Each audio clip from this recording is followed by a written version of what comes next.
All right, welcome everyone. Nice to see a large crowd. It's now 6:30 p.m. I'd like to call to order the Fenton Township Board meeting on this Tuesday, the 16th day of June, 2026. I would please ask everyone to stand for the opening prayer and the Pledge of Allegiance. Trustee Gopal, will you lead us? Yes, sir, thank you.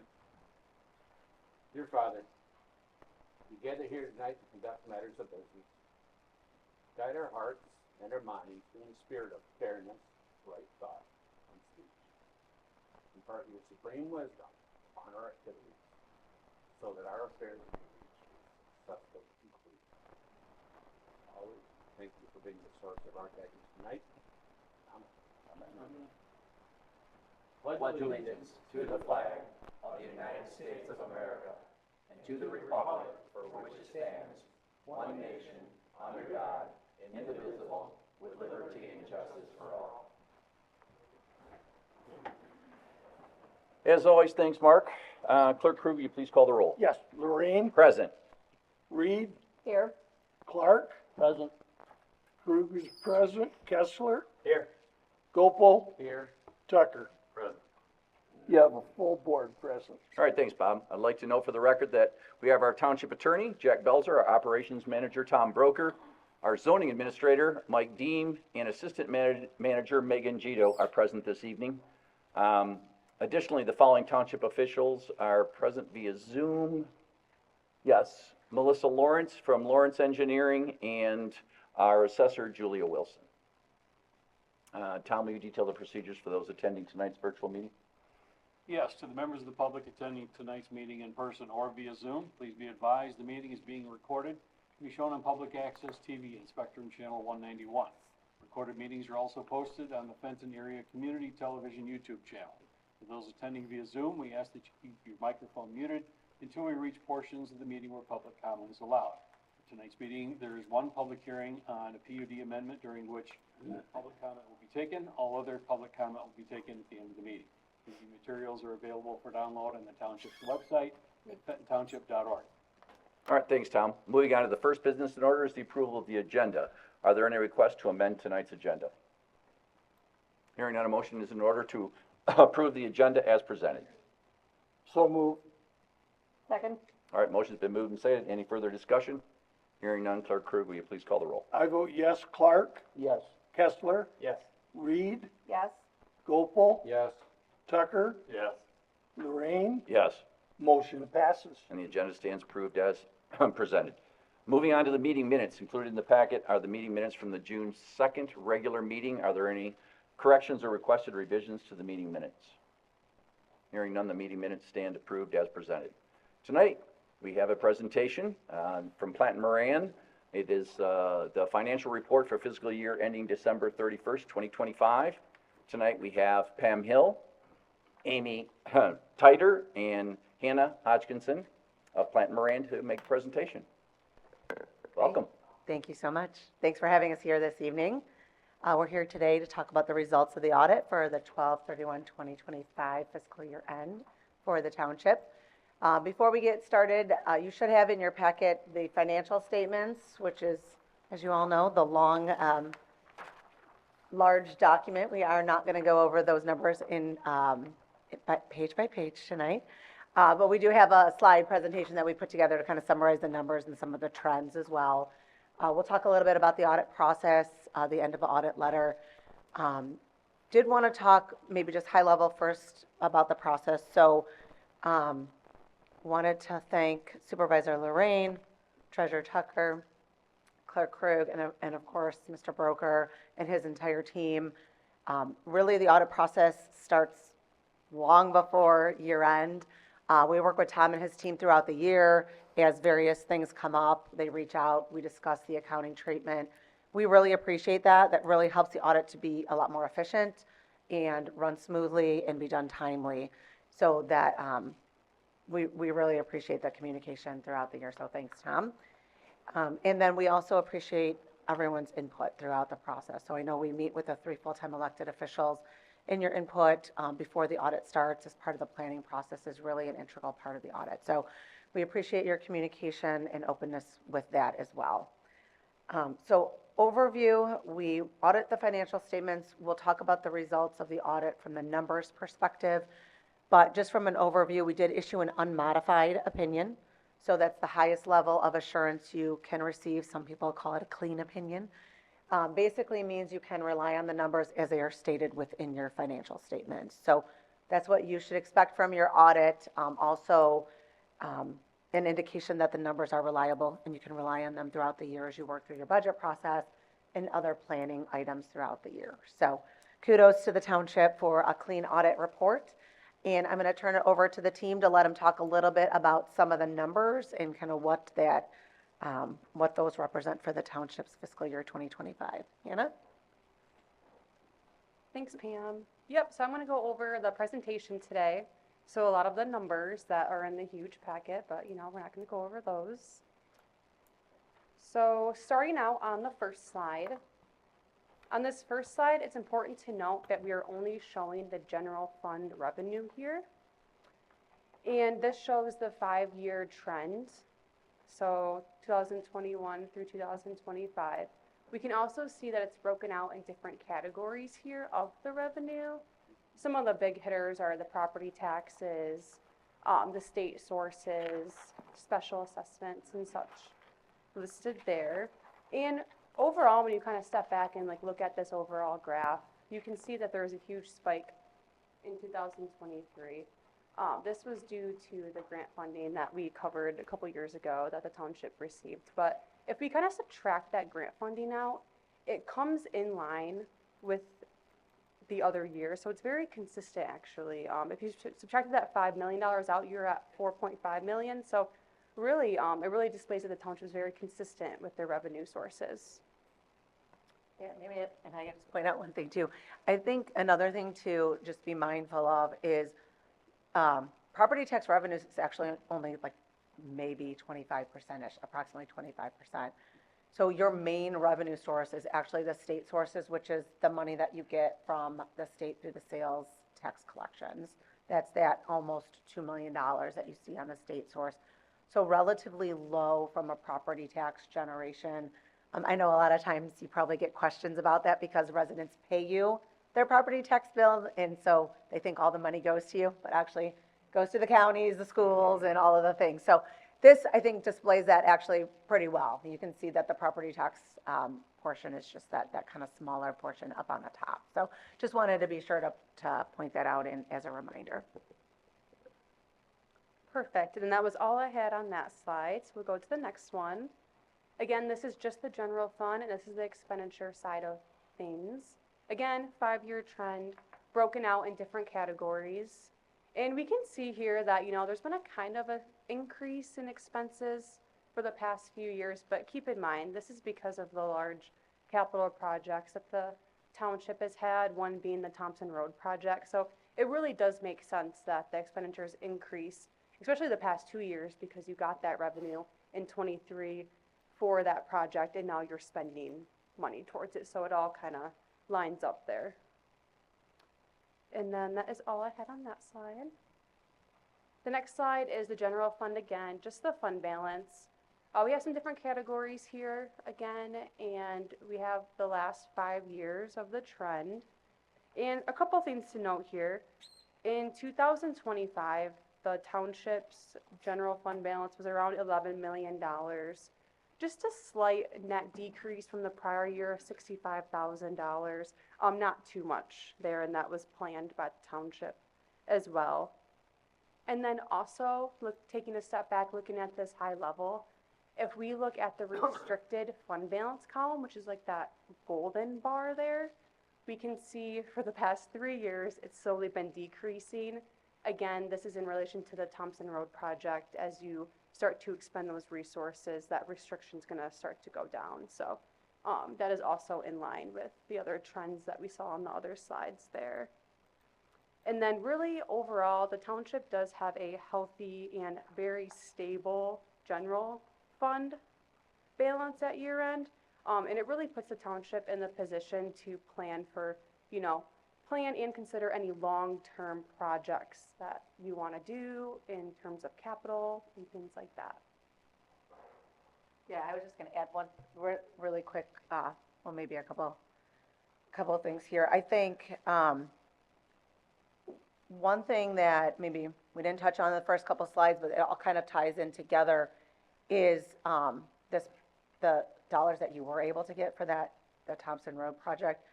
It's not super common that the state provides such large grant dollars to communities for their roads. So that's something I think your team should feel really proud of. That was a lot of work that was put into receiving those funds. And we do not see that at a lot of communities. So it's really allowed the township to make those improvements and it not have to come out of your general fund or your property taxes, those types of things. And so that's something that, again, we audit a lot of communities within the state. That's something that we don't see a lot. So something that you should be very proud of. You'll see that those dollars get spent over the next few years. And then the other piece, too, when you talk about just the stability of the fund balance, is it's been stable, it's been consistent, and you've been planning that way from a budgeting perspective.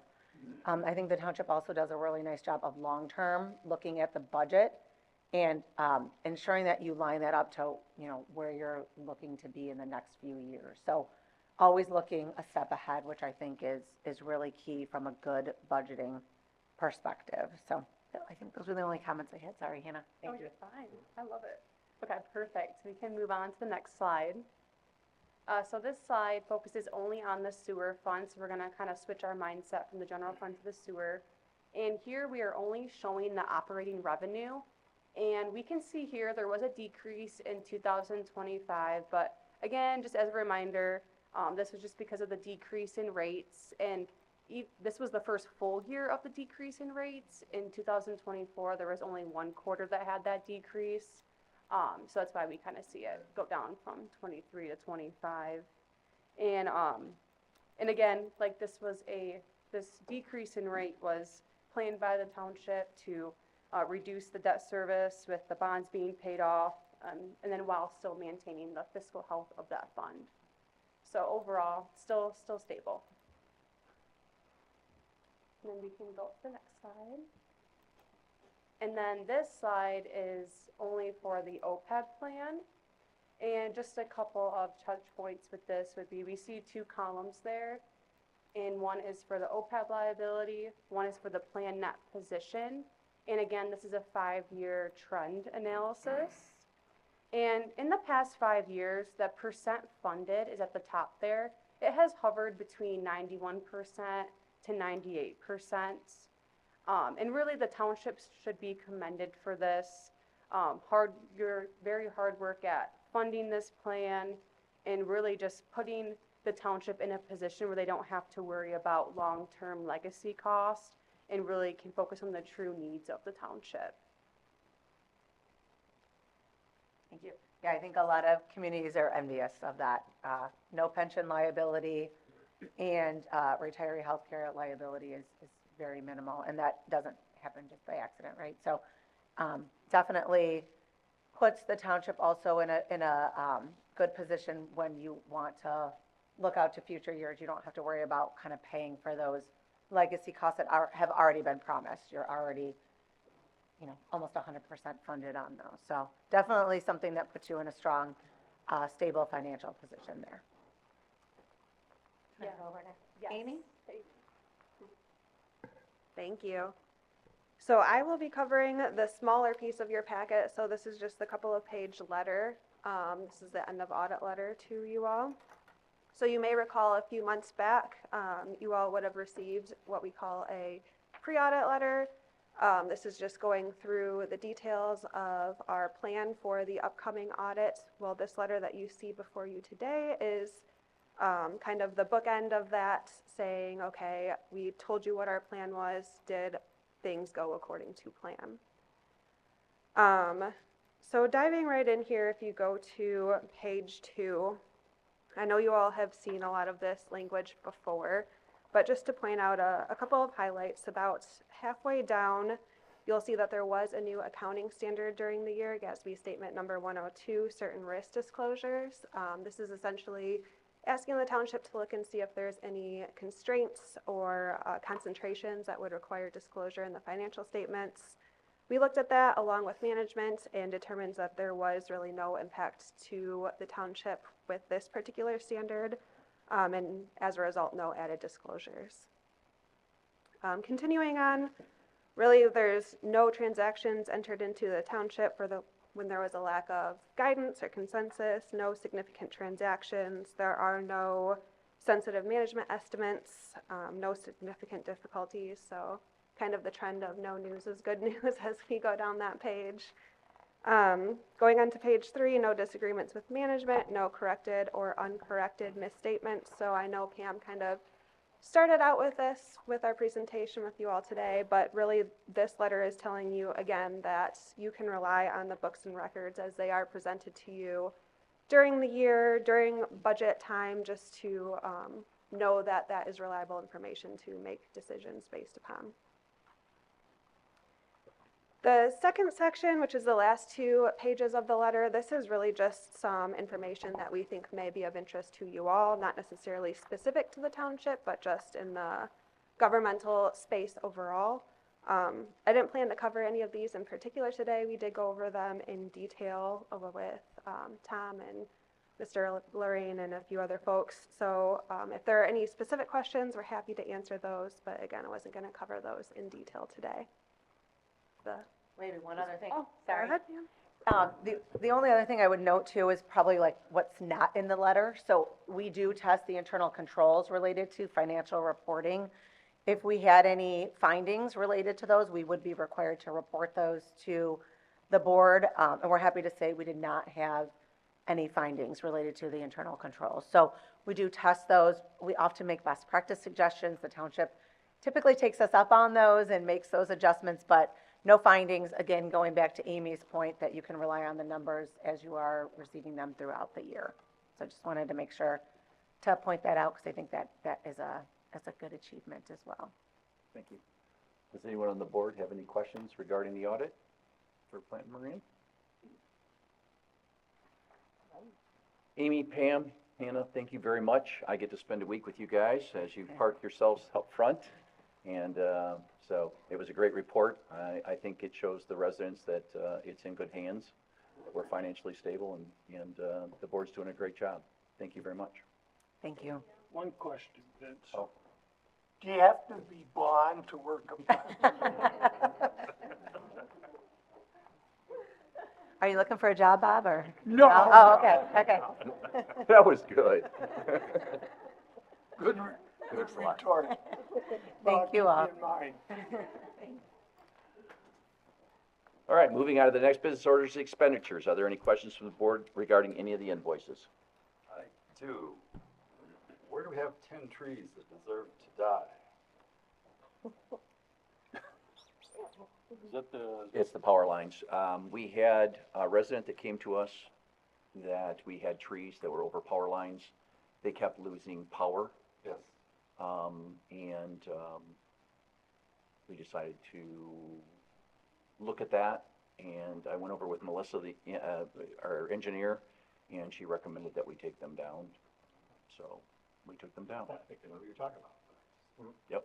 I think he was here a couple of times, or a group of people were here a couple of times, and we felt it was a hazard because there's water underneath the power lines where those trees existed, so we thought it was in the best interest, and so did our engineer to remove the trees.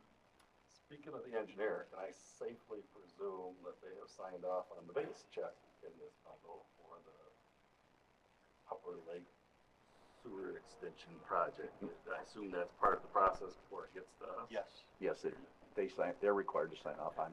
Just typically those get paid based on cost, percentage completion, that sort of thing. I wanted to make sure there's been a set of eyes on that. That's all I got. No, we have a great process with that. It does come I in. assumed, Yep, but you know what, assumption will get you. yep. Any other questions regarding any of the invoices? Hearing none, I will entertain a motion regarding the payment of expenditures totaling $792,045.66 for payment. I'll make a motion to approve the expenditures in whatever amount that's just said as presented. Second. All right, motion's been moved and seconded. Any further discussion? Hearing none, Clerk Krug, will you please call the roll? Reed, Yes. Gopal, Yes. Tucker, Yes. Kessler, Yes. Lorraine. Yes. I vote yes. Clark, Yes. Motion passes. Expenditures stand approved as presented. All right, next business in order is public hearings. This is the public hearing that Tom mentioned. This is the rezoning of R26-002 Miller Industries parcels number 06-03-200-022, referred to as 3231 Ray Road. Also 06-03-200-041, also known as 11250 North Park Avenue. 06-03-200-042, known as 11200 North Park Avenue, and 06-03-200-043, known as 11225 North Park Avenue, and 06-03-200-044, known as 11158 Torrey Road. Revised PUD conditions, public hearing, and ordinance introduction. Our zoning administrator here, sorry about that, Mike, That's all right. is here to review, and then, John, I'll be looking to you to follow up. Yeah, so I think the key aspect of this is that it's actually an amendment to an existing PUD, right? No properties are being rezoned. These properties are all currently zoned as part of this greater PUD for Miller Industries. When they originally came in, there was a condition placed on the Ray Road parcel limiting its uses to agricultural uses. And that was based on the existing land use plan at the time. During discussions, when that came in and the concept plan was reviewed, part of the discussion the planning commission had was that if the land use plan were to change in the future, that condition would be reviewed and maybe amended. The last meeting, you guys reviewed the sub-area plan, and based on the recommendation from the planning commission, you adopted it. That had a change to the future land use map, specifically including the Ray Road parcel that is being talked about tonight under this condition 3. Planning Commission held a public hearing and reviewed the request to amend the PUD. They looked at access to the site, noting that the site is being accessed from Torrey Road and from Thompson Road. No access is being provided to Ray Road. They looked at water capacity in that the parcel is being serviced by municipal water. They looked at sewer capacity. The parcel is being serviced by municipal sewer, and there's capacity within that sewer line. And they have made a recommendation based on the land use plan and the existing conditions to remove condition 3, which would allow the additional uses under the PUD, industrial, commercial, or office uses on that parcel. The recommendation was a 6-to-1 vote. And I am here to answer any questions you guys might have regarding this application. John, is there anything you want to add before we start throwing questions, or if there are any? The only thing I would say, we've had a group of folks that have been showing up to our meetings to discuss the different issues that pertain to this, this particular item. And first of all, it's great to have people participating. Mm-hmm. When we go through the master plan process, people find better things to do with their time than come up and talk and think about things in the future. But we've now gotten some community engagement on these things. When this sub-area plan you guys have already approved, I say that I wasn't here, the reason I say that, that had started as a bigger chunk of land. It was basically the parcel bounded by Ray on the north, Torrey on the east, Thompson on the south, and you got the freeway to the west. And, you know, based on some of the comments, and another thing I will say is the folks that have been showing up have been respectful. And I don't know that I've ever said it out loud, but I appreciate that fact from them. I've been involved with other places and other things and other scenarios where it isn't always that way. So people come in and they tell us what they think. We don't always agree, but the discussions and everything have been respectful. For that, I am thankful. So based on some of the comments that we had in that meeting, basically your future land use planning for too much. We contracted the area that was involved down to just this piece that fronts on the freeway. And at one of the meetings, someone asked, well, what's changed? Your future land use map for this area says light residential, low density residential. Well, that was true as of 2024, but if you go back, I don't remember, 2004, 2008. The area has always been looked at for the commercial components of the zoning map. And the reason that it was low-density residential is because Ray Road is in no condition whatsoever to accept any kind of commercial traffic.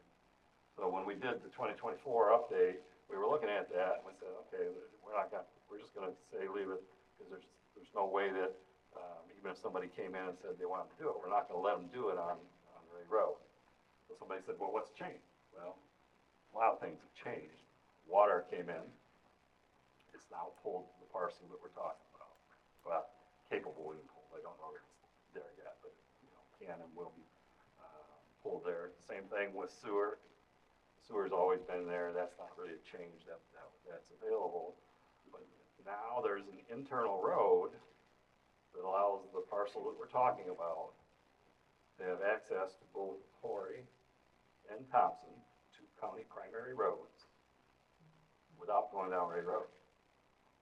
So, you guys are sick of me telling you on zoning things, they're consistent with the master plan. It's consistent with the master plan. That's my mantra. You guys have heard it forever. But what we don't talk about is what causes changes to the master plan. Because the master plan is not static. I mean, if you look at it with respect to this piece, it demonstrates that it's not static. And what drives changes to the master plan is change. And if there isn't a lot of change going on, there are a lot of areas that sit on a master plan for 10 years, don't do anything because nothing's changed. Well, things are changing here quickly. And I know, much to Mark's chagrin, the water is probably one of the bigger drivers of the change. So, anyway, it was great to have the community involvement. It was great that it was respectful. And as a result of that, the sub-area plan was reduced to this single 20-acre parcel that sits along the freeway. So, to me, when I look at this piece, there's not much of an argument for doing anything other than what we're considering tonight. It's on the freeway, it has water, it has sewer, it has access to two county primary roads. If you don't think that's a highway service area next to the freeway, where else is it? So that's my commentary on that. But in terms of the process itself, we've been getting a lot more engagement, which is great.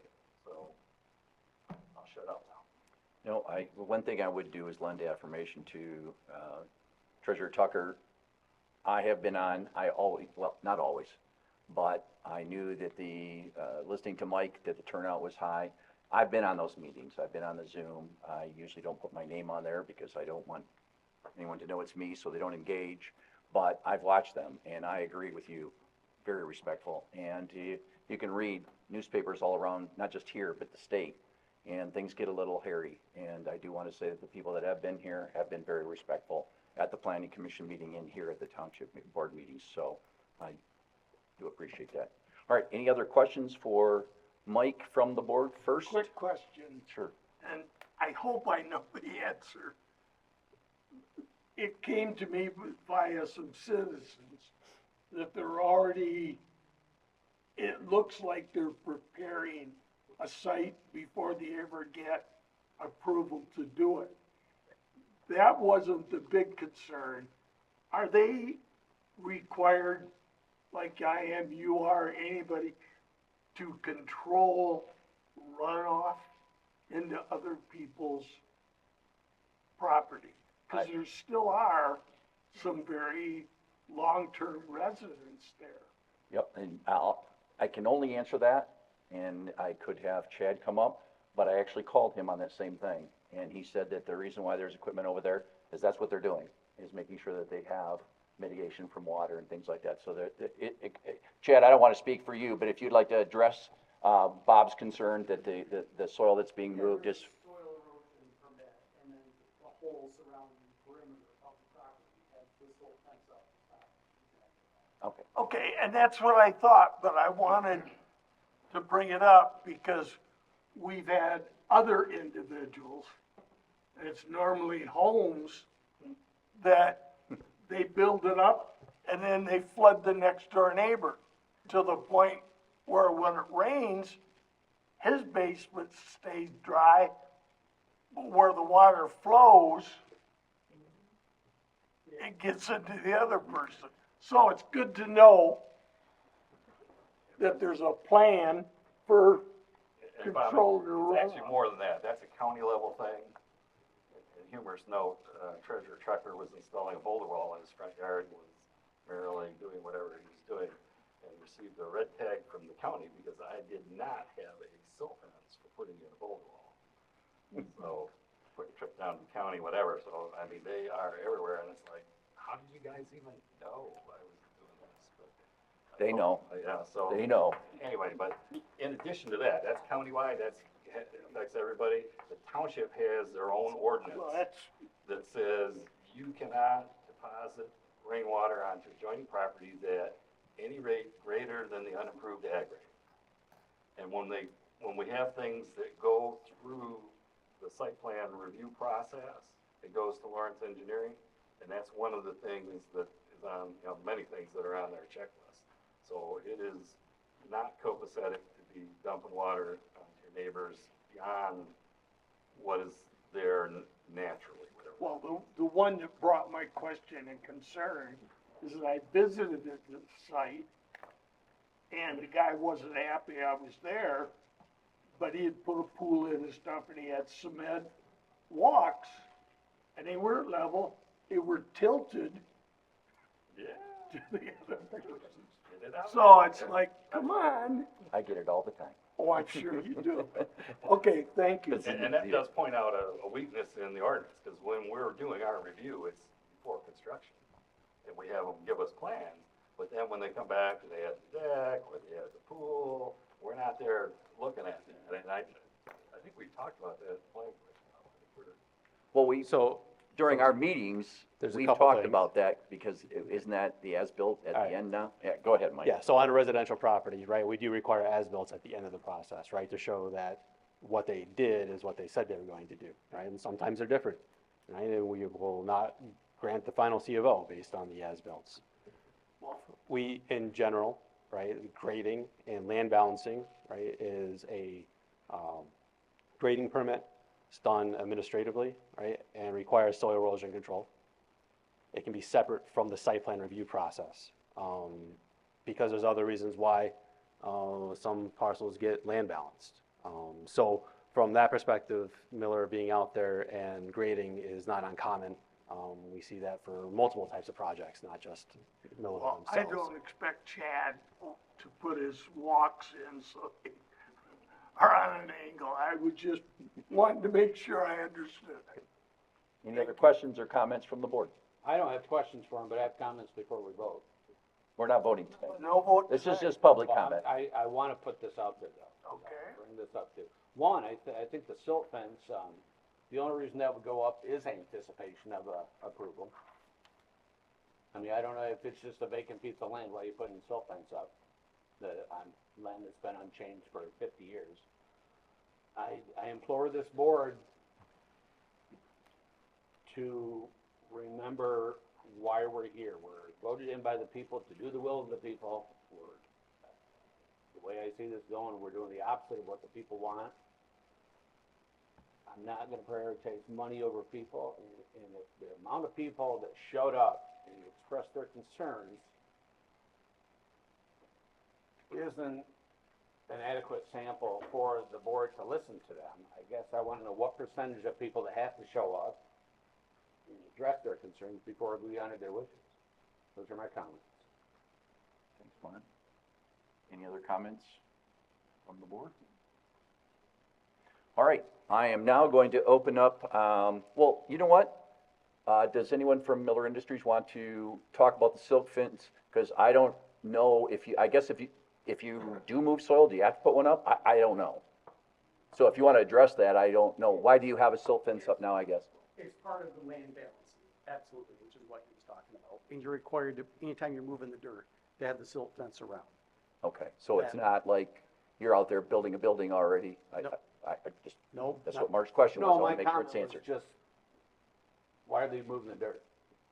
They're required to, correct, by our We- engineer? They're And required the county? to, I mean, it's been that way for 50 years. What's changed? Why did they all of a sudden they have to move the dirt now? Well, they did get an erosion permit, correct? We did. So then that, they require you to put a silt fence up at that time. Why?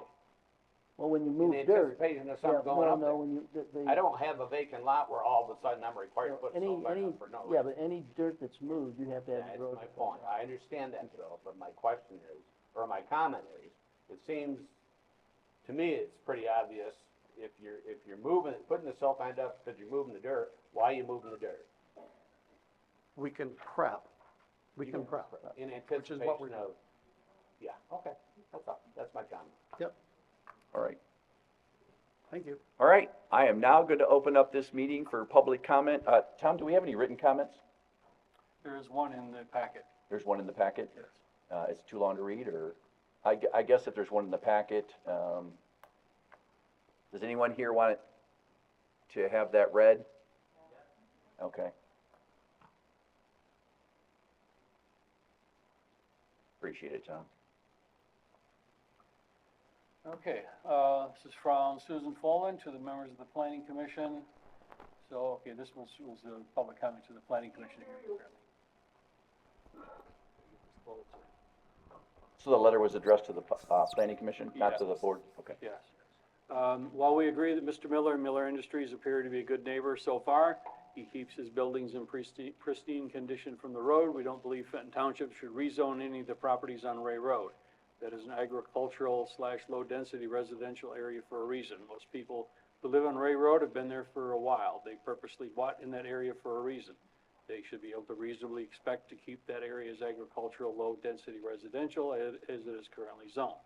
People who live on Ray Road should be able to keep their peaceful existence. They are on their property doing exactly what it was originally zoned for. They shouldn't be expected to give up their peace because the business wants to encroach on them. There was a resident from Ray Road at the May 14th Planning Commission meeting who stated the sound decibel levels consistently exceeded the maximum decibel levels now. Imagine if Miller Industries were to add more buildings to their property that may be even closer to her home and other homes. She and others were there before Miller Industries came to the township. The existing residents have rights also and should not feel like they are being driven out of their homes. Now let's address the traffic concerns. Most of us either grew up in the area or moved here because we like and appreciate the quaint, quiet setting of Fenton Township. We like the proximity to all the lakes in the area also. We know that legally Fenton Township must offer all types of zoning. We cannot pick and choose who we want here and who we don't want here. In other words, we can't discriminate. That being said, with all the additional traffic coming into the township in this area specifically, we believe it is a safety concern. As you know, Townsend Road is already very congested. It's used as a bus route for the local schools. It is used as a gateway to get to and from US 23, and is used in some cases by local student drivers making their way to and from Lake Fenton schools. Also for out-of-area students, school of choice to get to and from Lake Fenton School. If there's an accident on US 23 or detour from any of the other surrounding roads, that is a nightmare to get through that area. Miller Industries came here knowing how much property they had, what it was zoned for, and what they could use it for. They were also given tax abatements. They were approved for a PA 198 industrial facilities tax exemption in 2025 that grants tax exemptions for up to 12 years with an estimated value of $6 million, designed to facilitate job creation. It is intended to create over 160 new jobs in the area. Miller Industries also receives support from the Flint and Genesee County Economic Alliance for talent recruitment and expedited permitting. We feel Fenton Township has been a good neighbor by saving Miller Industries millions of dollars in tax that could have and should have been used toward our schools, etc. In closing, we respectfully request Planning Commission Board votes no on the rezoning request for Miller Industries. Thank you for your time. Tom, I appreciate that. All right, now I'll open it up to people. Is there anyone in attendance tonight that would like to address the board? And again, this is just on, we do have public comment at the end of the meeting. This would just be on the rezoning or the PUD condition, revised PUD conditions. Yes, sir. Good evening. Just report, yeah, just, I know who you are, but just your name. All ties into it. Jason Lonsberry, 3215 Rainer Road, Flint, Michigan.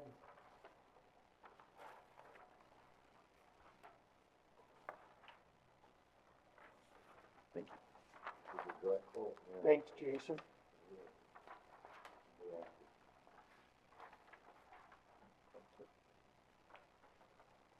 Thanks, Jim.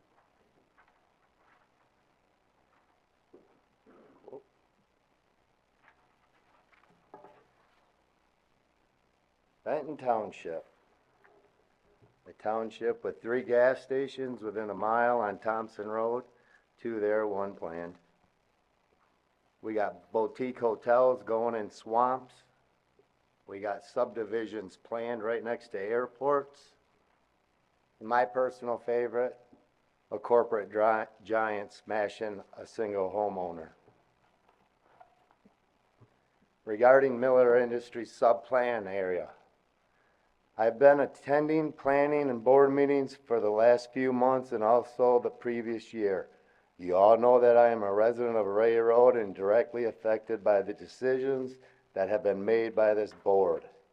I wanted to speak to you today about the actions the board and Miller Industries has taken that have caused a major change of character for Fenton Township. The character of Fenton Township. Fenton Township has been known for its quiet country living with lakes, parks, and outdoor activities. The board's actions have allowed deep-pocketed businesses to come in and change what the township is. I grew up on Ray Road and have spent only 4 of my years away from the property.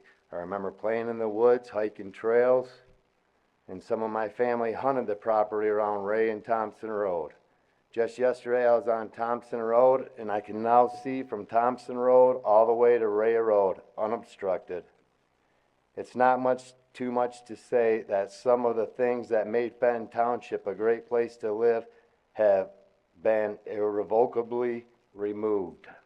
The very character of the township is being taken away from the residents. Lakes, nature, forest, and fields. This is supposedly in the name of change. I ask, what is the cost of the change? I believe it is change only for the sake of change. And what are we changing into? To call Vince Lorraine. He has to drive 45 minutes to eat at Ruth's Chris Steakhouse. We have a Lucky Steakhouse, Texas Roadhouse, Andiamo Pasta and Chops within 10 minutes of Thompson Road. There are plenty of places to find a delicious steak in the Fenton area. This seems like a real let them eat cake moment. Trample on long-term residents to appease the ruling class. Water resources is quoted from the Fenton Township newsletter. We are also pleased with the continued success of the Southern Lakes Water Extension Project. Expanding access to reliability municipal water service remains one of the most significant infrastructure investments in our township. Thanks for following along, Mark. Township history and will continue to support both existing residents and future growth opportunities. For one of the most significant infrastructure investments, it seems like you are leaving Ray Road residents behind. In fact, in the addition of another large factory building directly adjacent to Ray Road residents has the potential to contaminate our local wells. Yet it appears there is no plan to connect Ray Road residents to the new water system. Again, Ray Road residents' concerns and needs are being cast to the side. And as for Miller Industries, I work in the HVAC industries. I've set many Miller Industry air houses in place when the company was owned by their father before it was passed on to his sons. We no longer use Miller Industry air houses after they broke the existing union. So for all the economic development they are bringing to the area, what are they actually bringing? Is low-paying jobs and a workforce that can't even afford to live in Fenton Township.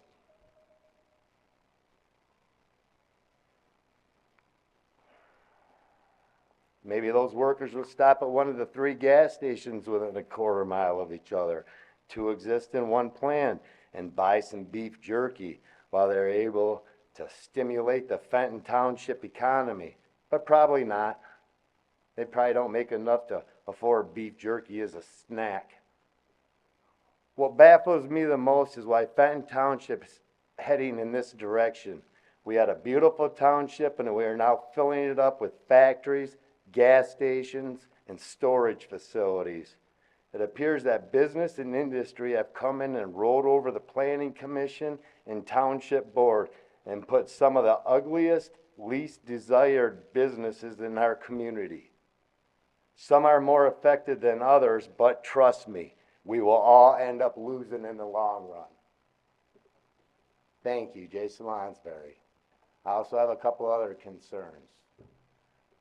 A 302,000 square foot building and 100,000 cement approaches on the side, 500,000 square feet of area, 1 inch of rain, it produces 311,000 gallons. Where's that going? Is that going to the sewer system or is that getting dumped off down towards Ray Road? 3 inches is 1,000,000 gallons coming my way.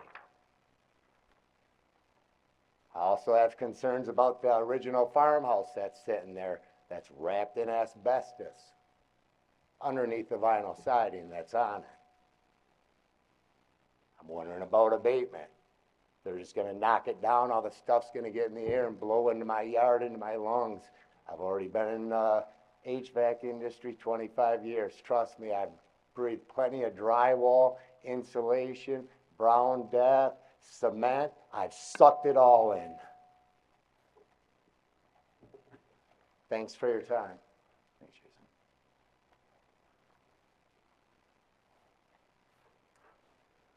All right, is there anyone else here that is present tonight that would like to address the board? Yes, sir.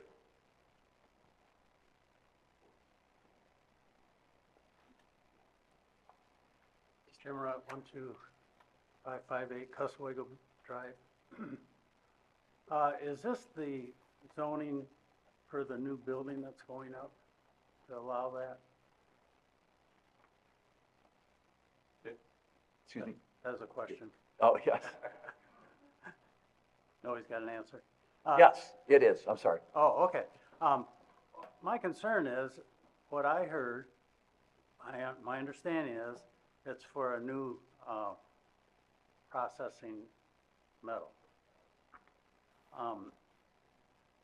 They're doing manufacturing and fabrication now, but now they're gonna process metal.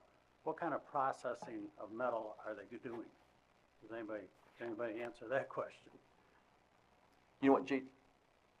What we're gonna do is let's do public comment, and then I think the only people that can answer that question, a lot of these, like the asbestos question and what they're gonna do with demolishing homes, I think has to come directly from the Millers. So what we'll do is, I'm writing them down. Okay. And then what we can do is bring them up, and we'll try to answer Jason's concerns, your concerns. So I don't think the board's really equipped, I don't know, Okay. unless anybody here is equipped to answer these questions. I'm certainly not, so I think we should leave it to them. Continue. Yeah, I'm concerned because processing means a lot of different things. We could have 1,000-ton presses, many 1,000-ton presses in there vibrating Ray Road residents. And I agree 100% with Jason, when that's been zoned light residential or agricultural for years, people bought there assuming that's what's gonna be there. And I think we're making a similar mistake, looking at event farms, because believe me, those barns are, nobody planned for that to be an event center. And I can't imagine how many people would wanna live next to one when they bought thinking it was an agricultural area. So I agree with Jason 100%. I think we're moving in the wrong direction and not really listening to what people want in Fenton Township. Thank you. Thank you. Anyone else that would like to address the board? Will the board be here for the public comments? This is the public comment. Next week, or in July 7th, is just the voting. There's no public comment at that time. This is the time, if you want to speak, this is the time to do it.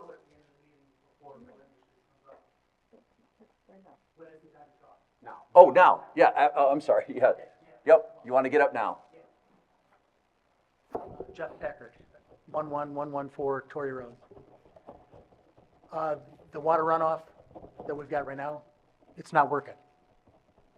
My front yard, lived here 36 years, front yard was flooded this spring.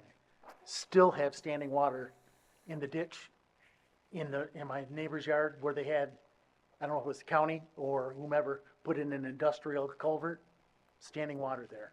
We're breeding mosquitoes. Don't know what kind of E. coli is there. I can't mow my front ditch. Okay?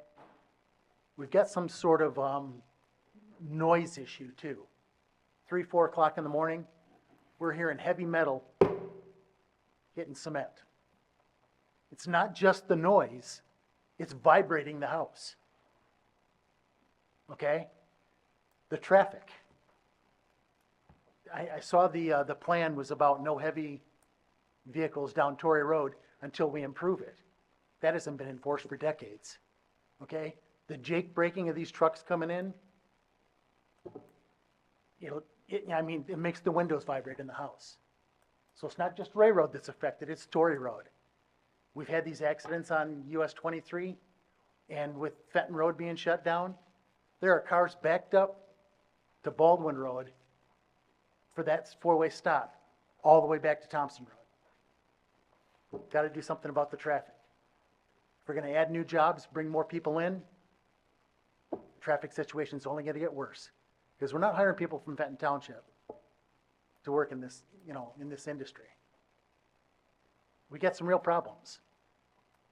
And I don't know if it has anything to do with the new development you want to do, but it exists today from what's happened in the last year and a half. Thank you. Thank you. Anyone else would like to address the board before we get, yes, ma'am?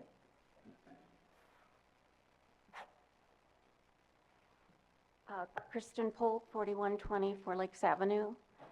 I want to thank you for the public meeting and allowing us to speak, and I appreciate very much the fact that you're going to put out, from what I understand, a questionnaire, a survey for people to speak to what we want. I think that's really important because I've lived here for almost 40 years, and I love the township. I love the rural feeling. I love the fact that we didn't used to have a huge traffic issue, which is now quickly changing. And if you've gone down Silver Lake Road or Torrey Road or Thompson, you know exactly what I'm talking about. So my thought here is, I've always known you treat people the way you want to be treated, right? I feel for Jason. I feel for the people that live on Ray Road. Would you want that to happen to you? There's only so much people can do to support their own home and their own family and their environment, but they've lived there for a long, long time. If someone came to me after living in my home almost 40 years and wanted to change something, I would really want to have a say. So I think we need to elevate Jason's voice maybe 10 times or more, just to think about that, because this is someone's home and his life, and not just his, but the rest of the residents on Ray Road. And I'd also like to keep the traffic down in the township. So as we look at the long-term development we have here, please keep in mind that we're here because we like the rural environment. We like the peace and nature. And if you want to make it better, more isn't always better. More is more. And then just think about that. So let's think about what we treasure about Fenton Township and focus on that, okay? Kristen, I'm going to, before we move on, you can certainly sit, but I want to address one thing, the master plan. Mike and I have had this conversation. I know the Planning Commission has already talked.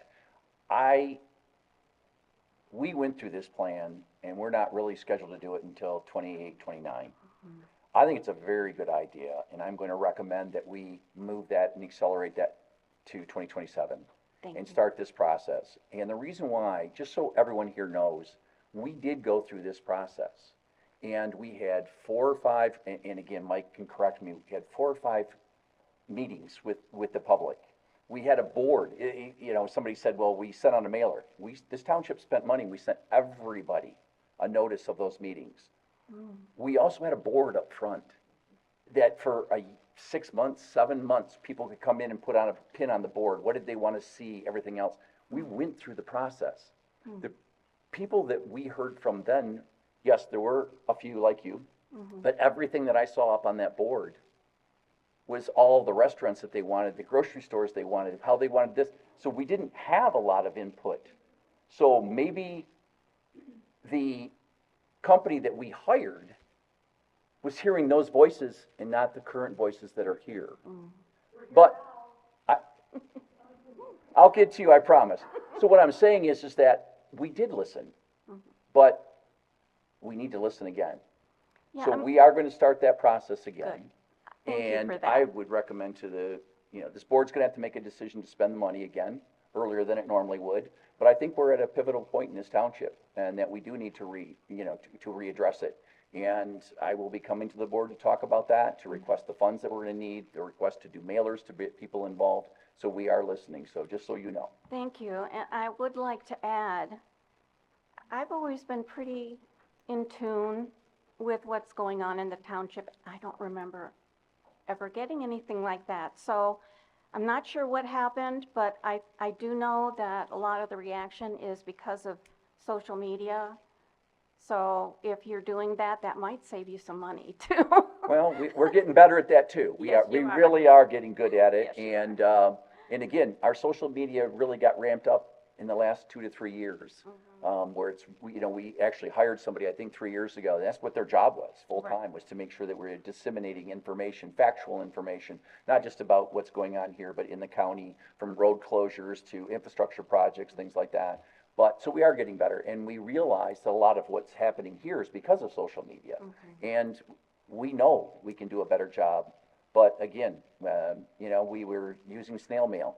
And that doesn't work in today's, sorry about that, Bob, it doesn't work. Yeah. So we are listening, and just so you know, I know that sometimes sitting on that side and you see a thread and it talks negative, this board does not, I mean, you've heard Mark, there's other people on this board that may think differently. Very much. But the point is that the board did listen, and I think the planning commission, I think the change that they made from taking the size of that property to the new one is a change, so we are listening, but my point is that we are going to move in that direction, and it will be a lot sooner than 3 years or 2.5 years sooner than what Okay, good. expected, so we can listen.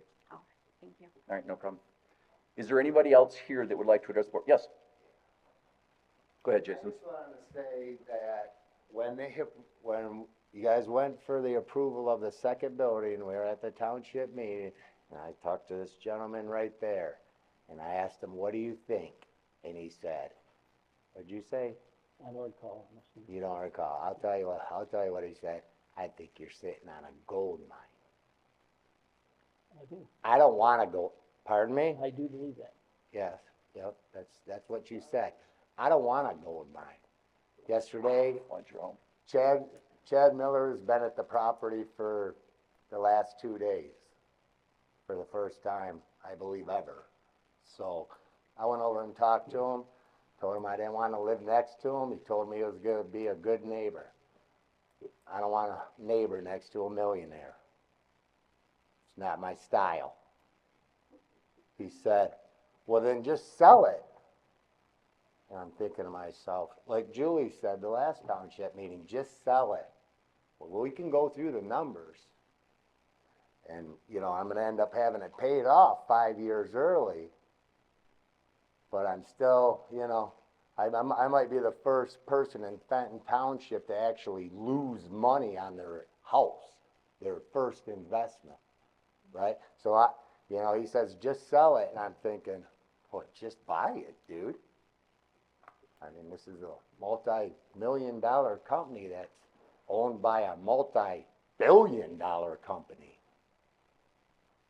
I know. Jeez, seems like they would want to shut me up. 'Cause I'm going to be here. I'm laughing at you. I'm laughing with you. No. I'm going to be Laughing here. with you. I'm going to be here when Millers get their building and get it built. If it all gets approved, they'll be done with this township board, but you know who isn't? Right here. Because I'll end up putting it as a rental or something, I'll take it as an investment property, right? I'm not gonna live next to it. Everybody already said they wouldn't. They wouldn't. Right. All right. Can I ask a question while I'm just thinking about this? When Thompson Road gets a roundabout, that in effect shuts that entrance ramp down for however many months it takes, correct? Where are these trucks from Miller gonna go? I think they're, whether, They'll be, not that, well, there's gonna, from what I understand, because, and the fire chief's not here tonight, I think they're gonna have to keep ingress and egress going across the bridge the whole time. Now, is it gonna be shut down for, part of that time? roundabouts, I mean. Well, let's do this, cause I don't wanna answer it, Yeah, Mark. let's find that out. Let's find that out. Hold on. Cause I can just see if that is shut down, which I can't imagine how it isn't when you're putting a roundabout in there. It's, you know, you're gonna get all these giant trucks headed down, Thompson and up Torrey, which isn't rated for, and down Torrey to get to southbound. Any other questions or anybody that would like to address? Yes, ma'am.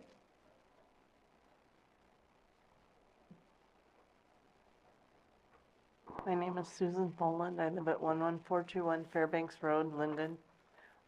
My question that I brought up at a previous meeting is in regards to emergency services. When all of this is going on, and there are certain times of the day that Thompson Road is a nightmare to go wherever. If there's an emergency and you have to cross Thompson Road and go from west of US 23 to east to go to the hospital, how are services gonna be able to go through that in a timely fashion so that they can get their person to the hospital or whatever? You're talking about west of US 23? Yes. Across? Any residents who are west of 23 and they need to go to the hospital, how are they gonna get through all of that traffic and that nightmare? Well,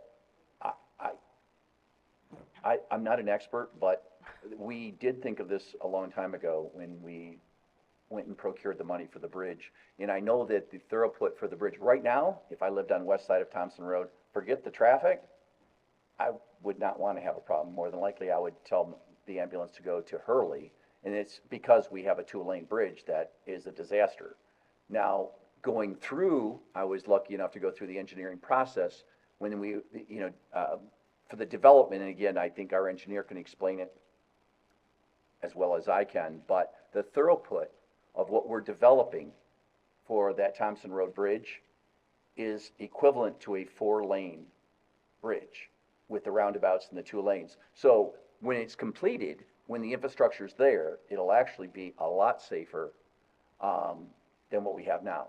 So, and again, I'm not addressing traffic, I'm just telling you that the traffic we have now will be, I don't know the math behind it, but I know that the throughput is the equivalent of a 4-lane bridge. Okay. So the ingress and egress across that bridge is going to be. I can't picture that, and it just doesn't make a lot of sense to me how that Didn't to could me be either. possible. He's all right. Roundabouts move a tremendous. Okay.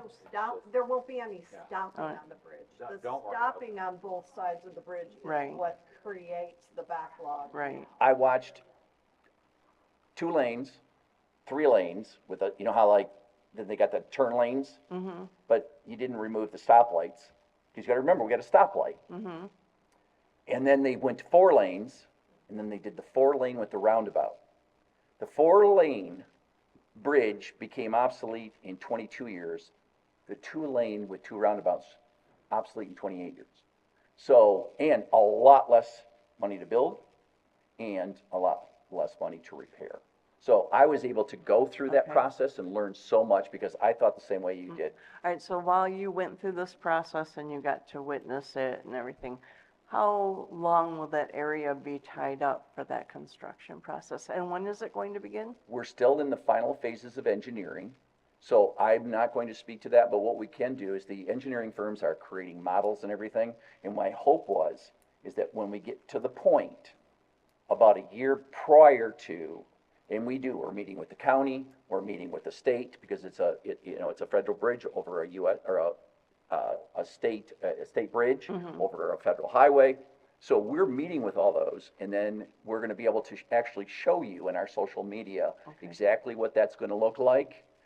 It'll show fake cars going around, which I got to see, so people will understand the process. Okay, Because we still don't know how long we're gonna be closed and how it's gonna be done yet until the final engineering's done. right. And we're not there after 2.5 years of engineering on that. Right. We're still not done yet. So I realize that you can't give a specific time frame. Can you give a ballpark?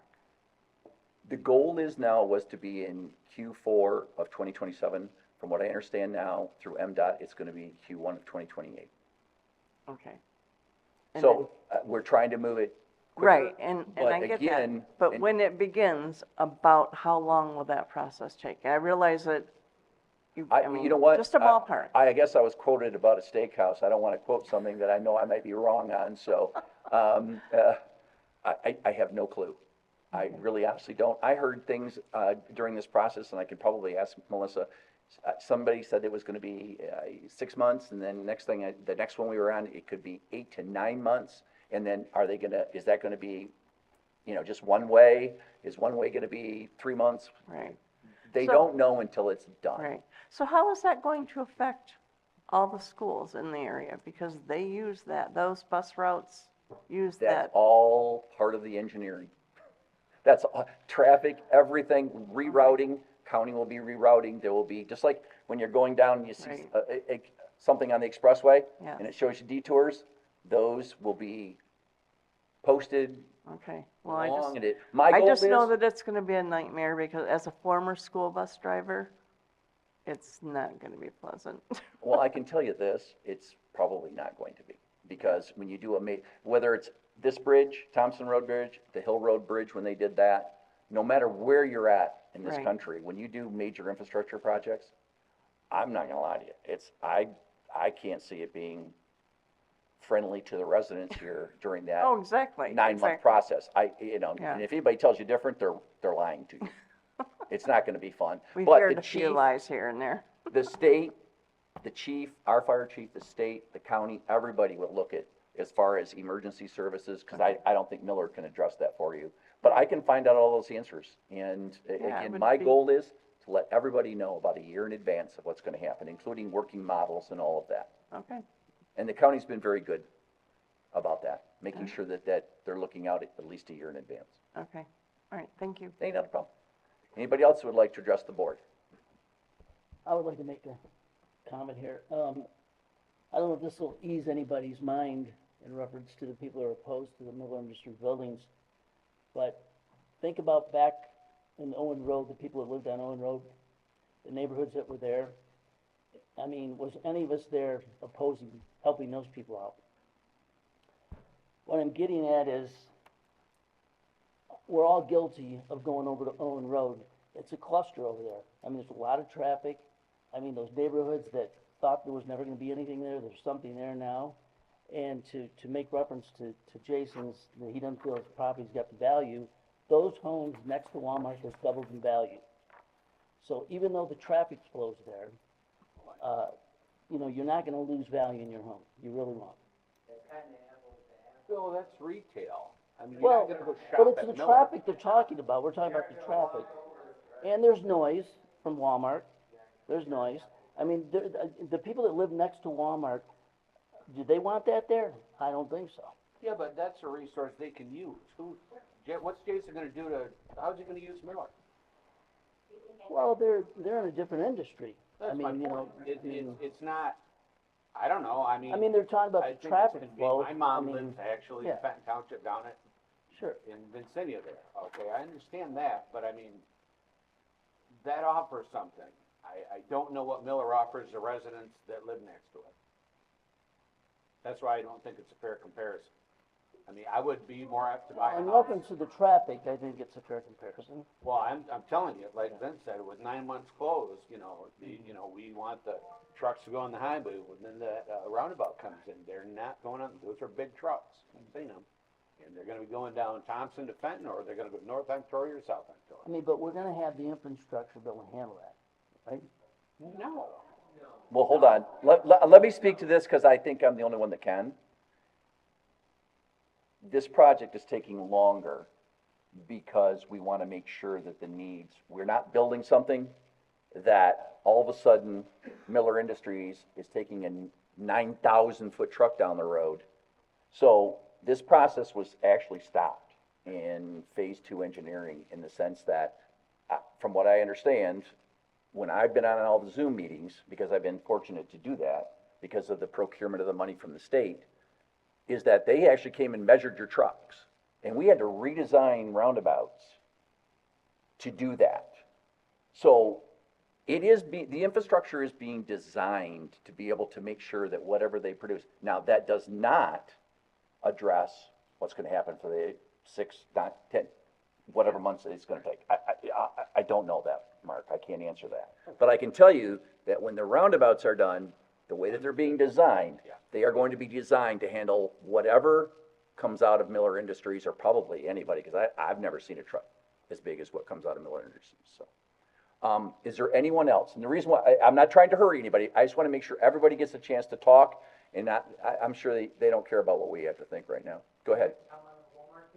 Yes. They built a 25-foot berm and put beautiful landscaping in there to the west, so that it didn't cause all the noise, to those outlets. Jeff, right?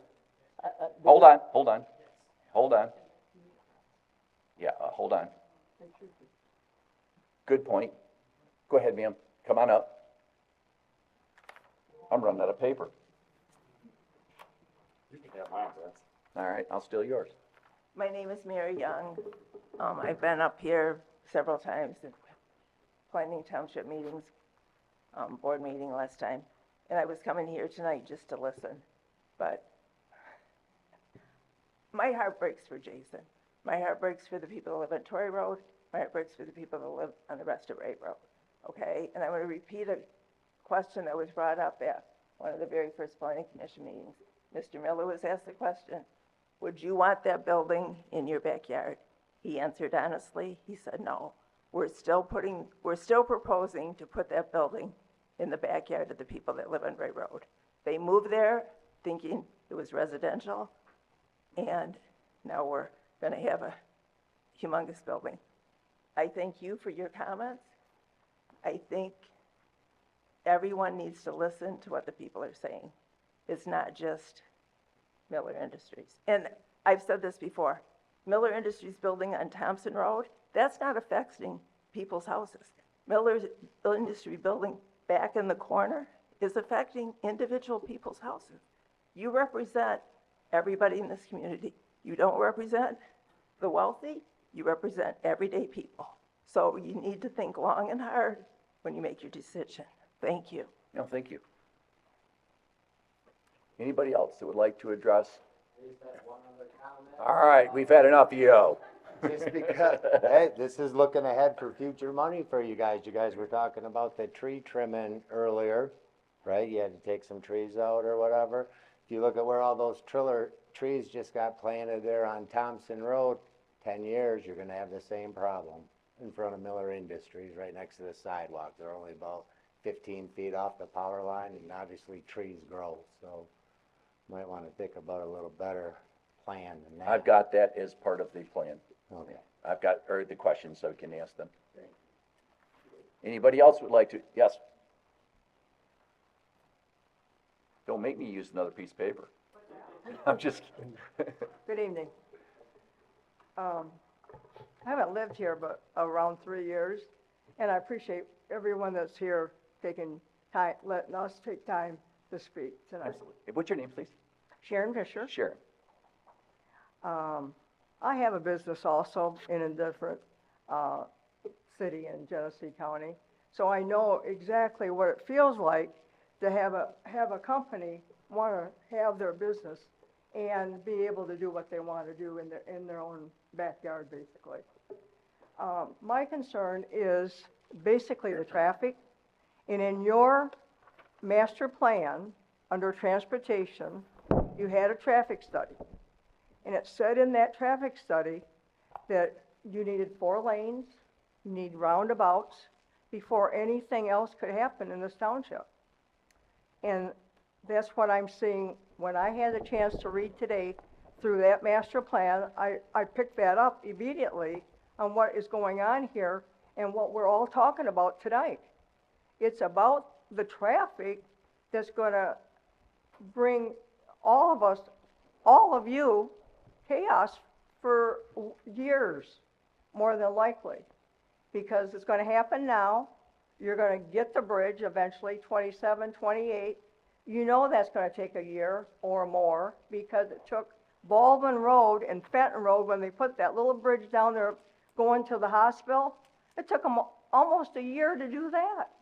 What's it gonna take a 4-lane highway to do? Maybe 2 years. So all these trucks that he's bringing through, where are they gonna go to while that's going on? That's one of my questions. Exactly. So we're all concerned about that. I think everybody here is concerned about the traffic more than anything else. I mean, I am, because I get off on that road a lot, and I have to wait more than I'd like to. We moved in here from Oakland County to try and get away from the traffic. And now I'm starting to see it more and more and more. So that's my concern. I think we've put the horse before the cart right now, or the cart before the horse, because we probably need to get the infrastructure done first before we get all this other stuff going on. I can answer the question again. I feel I'm the one answering all the questions because I'm sitting in this seat, and it's only because I have been part of the engineering. So I don't want anyone to think that I'm trying to be adversarial. I just want to answer your question because that's one I can answer. The traffic study that you talked about was actually from a business that wanted to open up on the west side. So it had nothing to do with the east side here. That was a traffic study that was done by Love's. The Planning Commission, Love's wanted to go on the west side. The Planning Commission forced them to do a traffic study. What came out of that traffic study said is, sorry, you can't go there because without a bridge improvement, we can't do anything on the west side. So that's when we decided to start going out and looking for money from the state to fix our bridge. No matter what, if we didn't do anything, our bridge needs to be fixed. If you look at the county, look at the accidents that happen. Oh, I agree. We have to fix the bridge no I matter can't what. see over it now when I drive up. So they're gonna To the fix left. it in 8 years, or they're gonna fix it in 2. Well, if So nothing to can me, go west, we've got a truck stop going in. How are they gonna make that turn? say that again? You have a truck stop going to the right of that, going south. Where? Do we have a truck stop going in? Talking about a development that's in process. They okayed it at planning. On the north side of Thompson, west of the freeway, so there's a storage facility that's Okay. adjacent to the freeway. The parcel right now is kind of the big gravel lot that's had semis parked on it for 30 years I've been coming here. That's proposed, there's an applicant, that's putting in a gas station truck stop in that spot. Okay. So that's gonna be a pretty hard turn right there for a truck. Yep. So those are my comments. Thank you very much. Okay, hold on. Any other, no, not you, I'm sorry. Any other questions or comments? Yes, ma'am. I'm on board with seeing the Millers keep their smile on their face. I'm Tammy Forster, 11124 Main Road. And some of you probably know that Main Road runs parallel, partially, runs parallel with Torrey. I'm 5 houses in. Recording in progress. From Thompson. And the back of my 1-acre lot backs up to the storage. Fortunately, I have enough trees at the back of my lot that doesn't interfere with, I'm okay with having a storage unit there. My biggest concern, and I've noticed just in the last 6 months, I've only lived here since November of '22. I now have semis going down because Main Road runs from Thompson to Ray Road, and it's a dirt road. I have semis now because they don't want to wait on Torrey with all that traffic. They've got places to go. They've got deliveries to make, where all the residents are sitting there, you know, people driving their kids to school. But these semis are now coming down the road, and Main Road is like Ray Road. It's a dirt road. It's not set up for, and if that's what it's like now,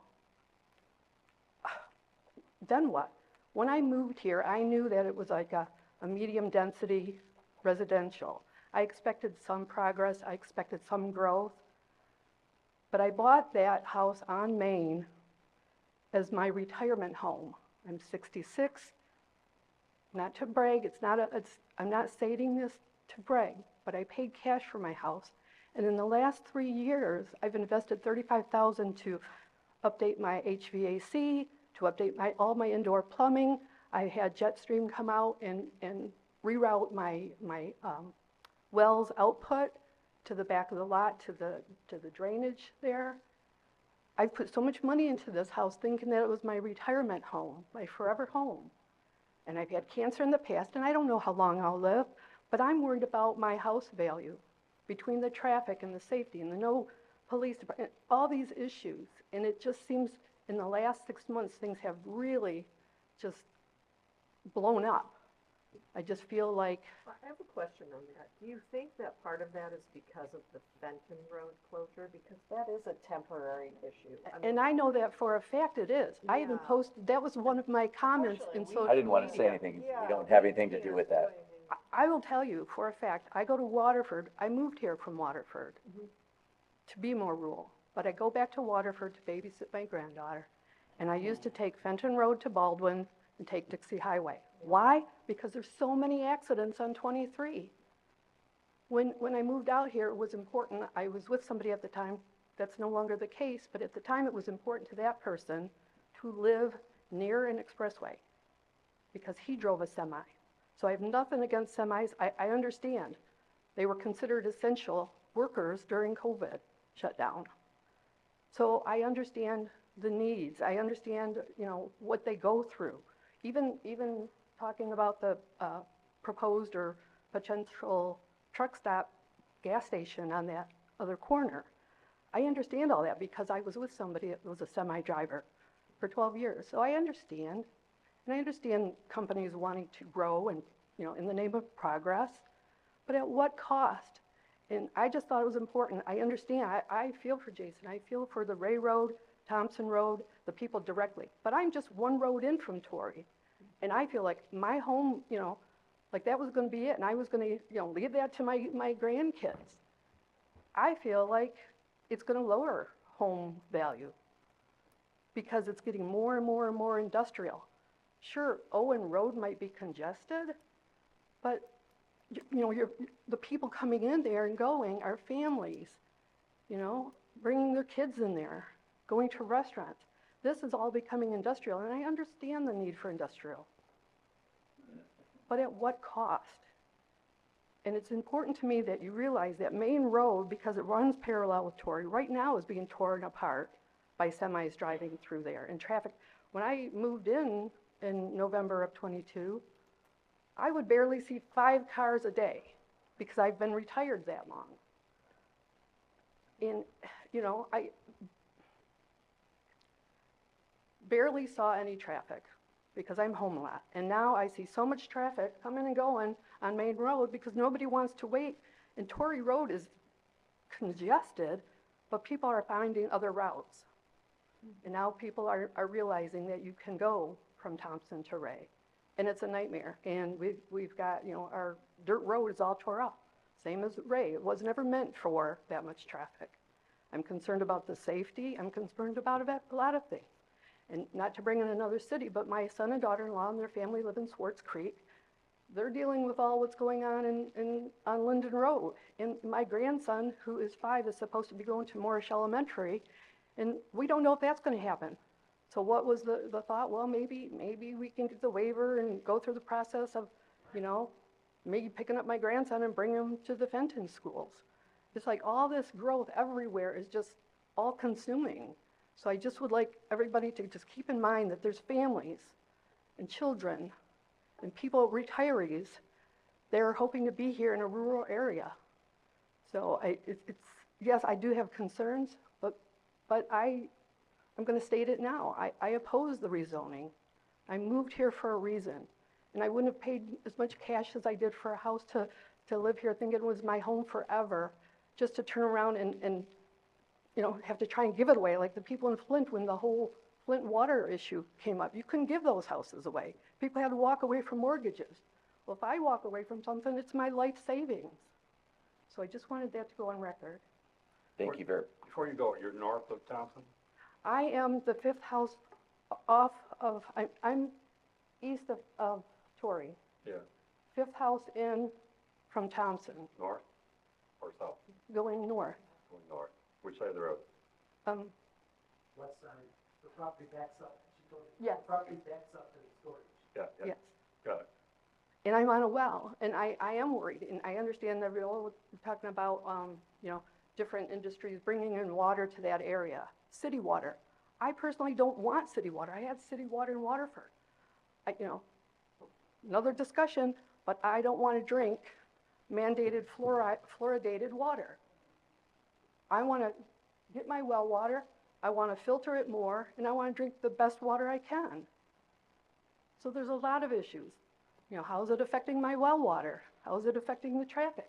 Potentially, how is it affecting my grandson coming to school in Fenton? Because Moorish might not exist much longer. So I have a lot of concerns, and I just would like you all to consider those. Thank you, Tammy. Thank you. Anybody else that's here tonight that would like to address the board? All right, hearing none. I think we have some people on Zoom. Is there anyone on Zoom that would like to address I think I see a hand. Just hopefully we'll have one at a time, but just unmute your mic if you'd like to address the board. And again, just on this rezoning. So just raise your hand or start speaking. Hi, my name is Debbie Hutchison, and we moved here about a year and a half ago. And we live on Torrey Road. Torrey Road is a very congested road. We had a semi that was delivering something at Miller Industries that wiped out a bunch of mailboxes on the right side of Torrey Road. So I think it's unsafe. Thank God it wasn't a child. The trailer was chucking, and thank God it wasn't a parent sitting across the street waiting for their children. But this is the kind of traffic that we're going to be getting.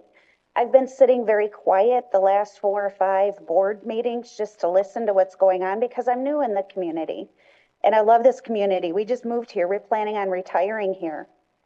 But this already has become a nuisance. I feel bad for the parents that have to sit across the street from us to pick up their kids and have semis come up and down this road and fear that they're going to be hit.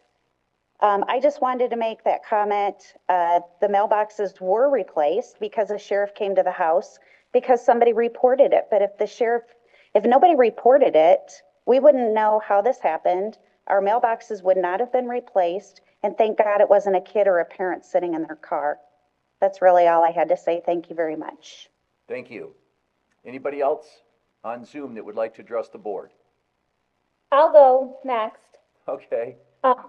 Stephanie Mitchell, not at a softball game tonight, so I should be a little more clear. I'm going to sound like a little bit of an echo chamber because Goupel and a couple other residents are asking the same questions I have. And basically, my question is a concern about safety, emergency services, infrastructure, and traffic planning. Throughout this process, starting with the sub-area plan, we've continually asked about the road improvements, which I've been scribbling notes because some of these have been already brought up. And like you said, Vince, you don't have the answers right now. But the concern is all of these road improvements that you keep saying are going to be in place to address people's traffic and safety concerns are not in place now. From what you just said, they might not be in place till 2028.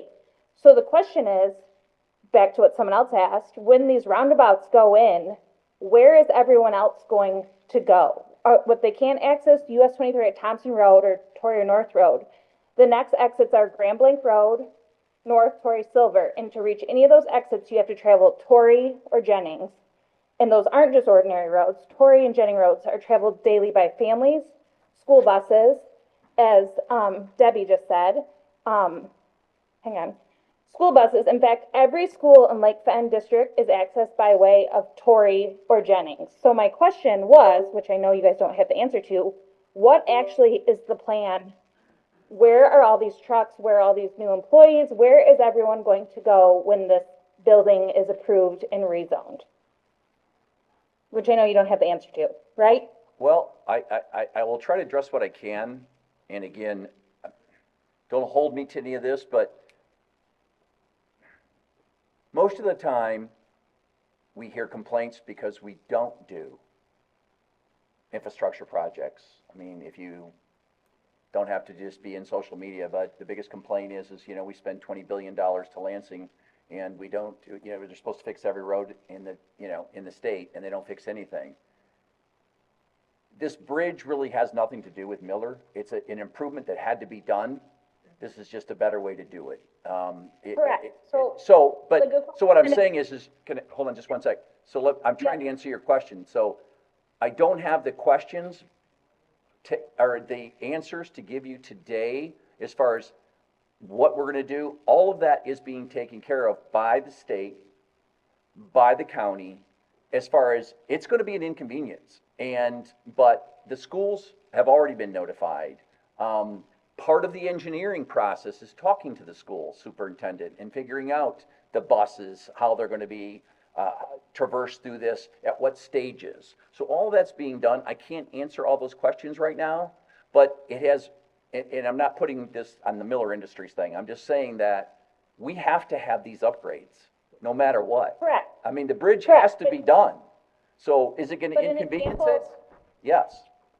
But an example from Fenton Township, you guys specifically, the Ward Farm over by where I live on Rolston and Ripley was in the planning commission process, had been approved for buildings, and then you guys figured out that the sewer wasn't there. The sewer wasn't coming because of the developer at the Ward Farm. The sewer was becoming a thing, but you put the Ward Farm on hold until the sewer was intact. So what reason do you have for not putting Miller Industries on hold until the roads are intact? I'll ask, or that's a That's my question. question. The only reason why I can't answer that, so that's a question I'm going to redirect, if you don't mind. Because it's the same concept. You're putting in roundabouts that you measured to fit their trucks, right?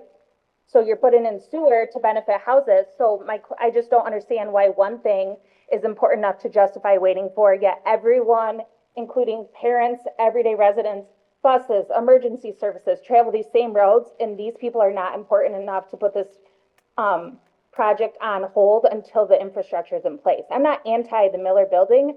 I'm anti not having the ducks in a row before you bring in carts down these roads one after another. You're going to have frost laws, weight restrictions. You're going to have, if you're doing it in Q1, you're going to have winter. It's just insanity that you're going to add more and not have this infrastructure in place prior to these approvals. And not even including if there's an accident on 23, which everyone knows where all the cars go when there's an accident on 23. Torrey and Jennings, right past every kid that goes to Lake Fenton Community Schools.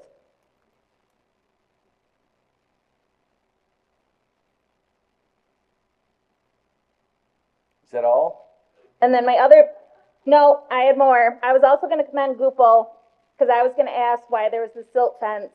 And I just find it very interesting that the answer was to handle the runoff of water, yet in the past 18 months, no one was concerned about this water runoff. And then all of a sudden, since you guys voted to approve the sub-area plan, we're bringing in excavators and heavy dump trucks to all of a sudden manage water. So I would just like to commend you for questioning what everyone else is thinking. We ran an excavator at my company for 2 days and it cost us approximately $5,000. And I just find it interesting that we would be bringing in several excavators and dump trucks for all of a sudden we have water issues at this property.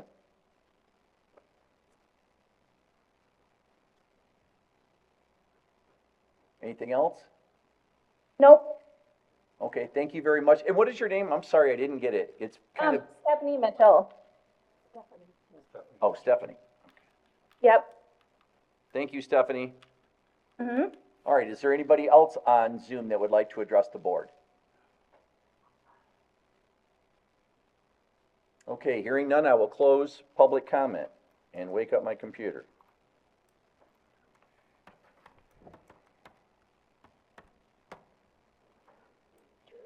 Vince, could, All right. Well, I was just gonna say, I closed public comment, so is there any, before we do that, can we have the Millers maybe address? that's what I was gonna do. I wanna make sure that I closed it, and if there was any, we could hold off our questions, because Yep.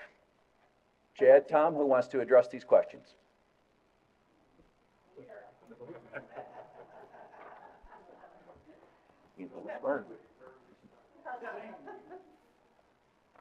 All right, I got a list. Oh, I see that. Jeff had some questions on, water runoff, and I'm sure it was, whether it's current now or what they're doing now, what, I mean, if you wanna just,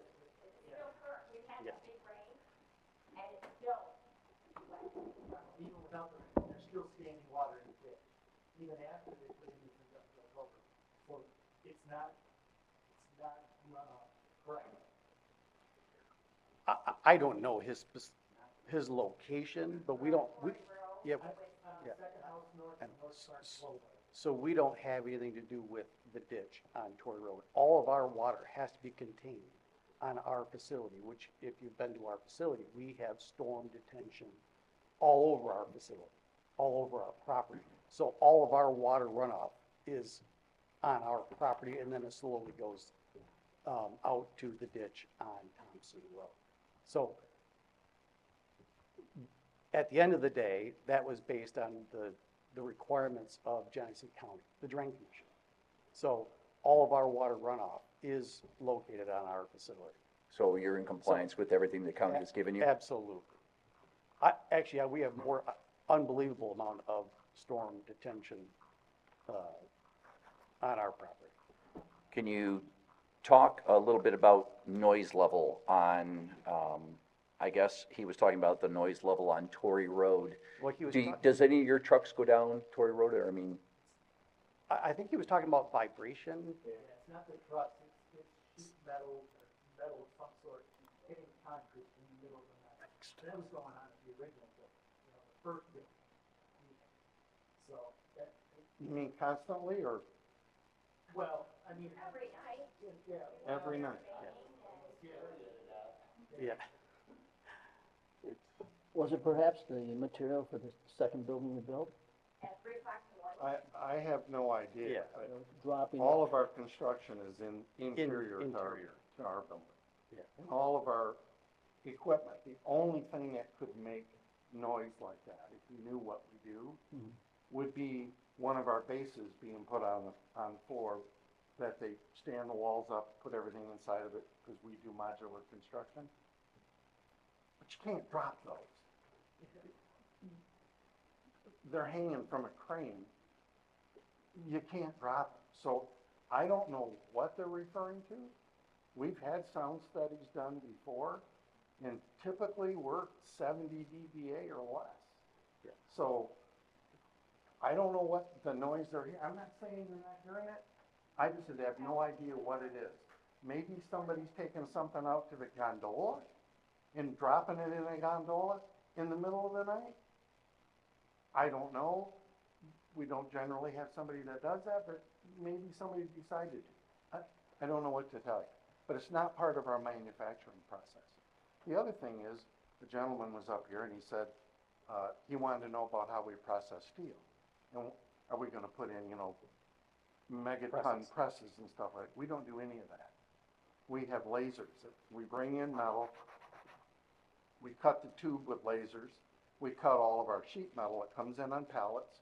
They come off the pallet, they go into stackers.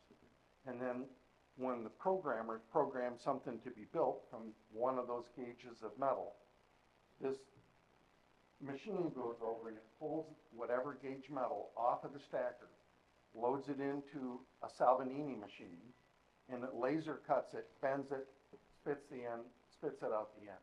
There's no, everything is captured, everything is filtered, there's no runoff water, there's no oil, there's no nothing. And you can stand there next to this machine while it's running and have a civil conversation. Same with the pipe laser. The pipe laser doesn't create any dirt, doesn't create any dust. Everything is collected internally, filtered, and reused. So you couldn't get a cleaner operation. And I invite anybody who would like to have a tour, be my guest. You're all welcome. I would, anyone that's here with a concern, we're not going to, we've already heard from everybody, so let's be respectful of the Millers, please. We were, so, but what I would do is I would take Tom or Mr. Miller up on that. If you want to see what he does, and if you have noise concerns, I would call up and request, and maybe he could do a tour for everybody. Yep. As far as processing steel, what we're talking about is cutting steel. When we talk about processing steel, it's just part of our process. Okay.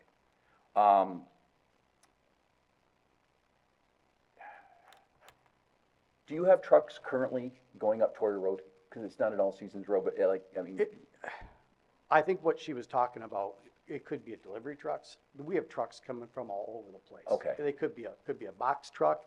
It could be Elro Steel, which is in Grand Blanc. They come from that area. Why would they come up Torrey Road unless 23 was blocked? Because if I was going to take a truck, I wouldn't come up by Cernan. It wouldn't go up Torrey Road unless I was. I'm only speculating. I don't know where they come from, but it could be other trucks routed. It just so happens to be going down Torrey Road versus coming to our facility. So there's a lot of trucking in general going through the facility. Okay. One thing I also wanted to know is, I think what makes, and I've heard comments on this is beautifying. You have beautiful buildings. And I know right now you can't go and do a lot of landscaping and put trees so people can, that sort of stuff, because you're constantly moving stuff, or there's probably parcels that you would like to sell to somebody else to put a restaurant on or something like that. But do you have plans to take the property in which you have your facilities on and beautify them for the people that live in here? Oh, yeah. I'm just asking you personally, because I would like to know. Oh, yeah. Obviously, we always want to have nice facilities. We want to have a nice yard, we want to have grass, we want to have walkways, putting up a nice sign. There are some things going on that we are waiting for the roundabouts as far as, what's going to go on with that. Why we haven't put trees on the west side of our property, we've only put in grass. I understand we have to give access to McDonald's facility. Talked about the trees that are underneath the power lines. We were required to put in trees. We said we would put in trees, but we knew there was power lines close by. But that's because it was a requirement when we were doing our landscaping. From the Planning Commission? From the Planning Commission. And that one I can answer. There is a requirement in the ordinance for greenbelt trees along the roads. And it's not just these folks, everybody's got to do it. And they have beautiful industrial buildings, but they are industrial buildings. So part of the idea is to screen some of that from the road, break it up, and they've made that process easier because the building isn't intolerable.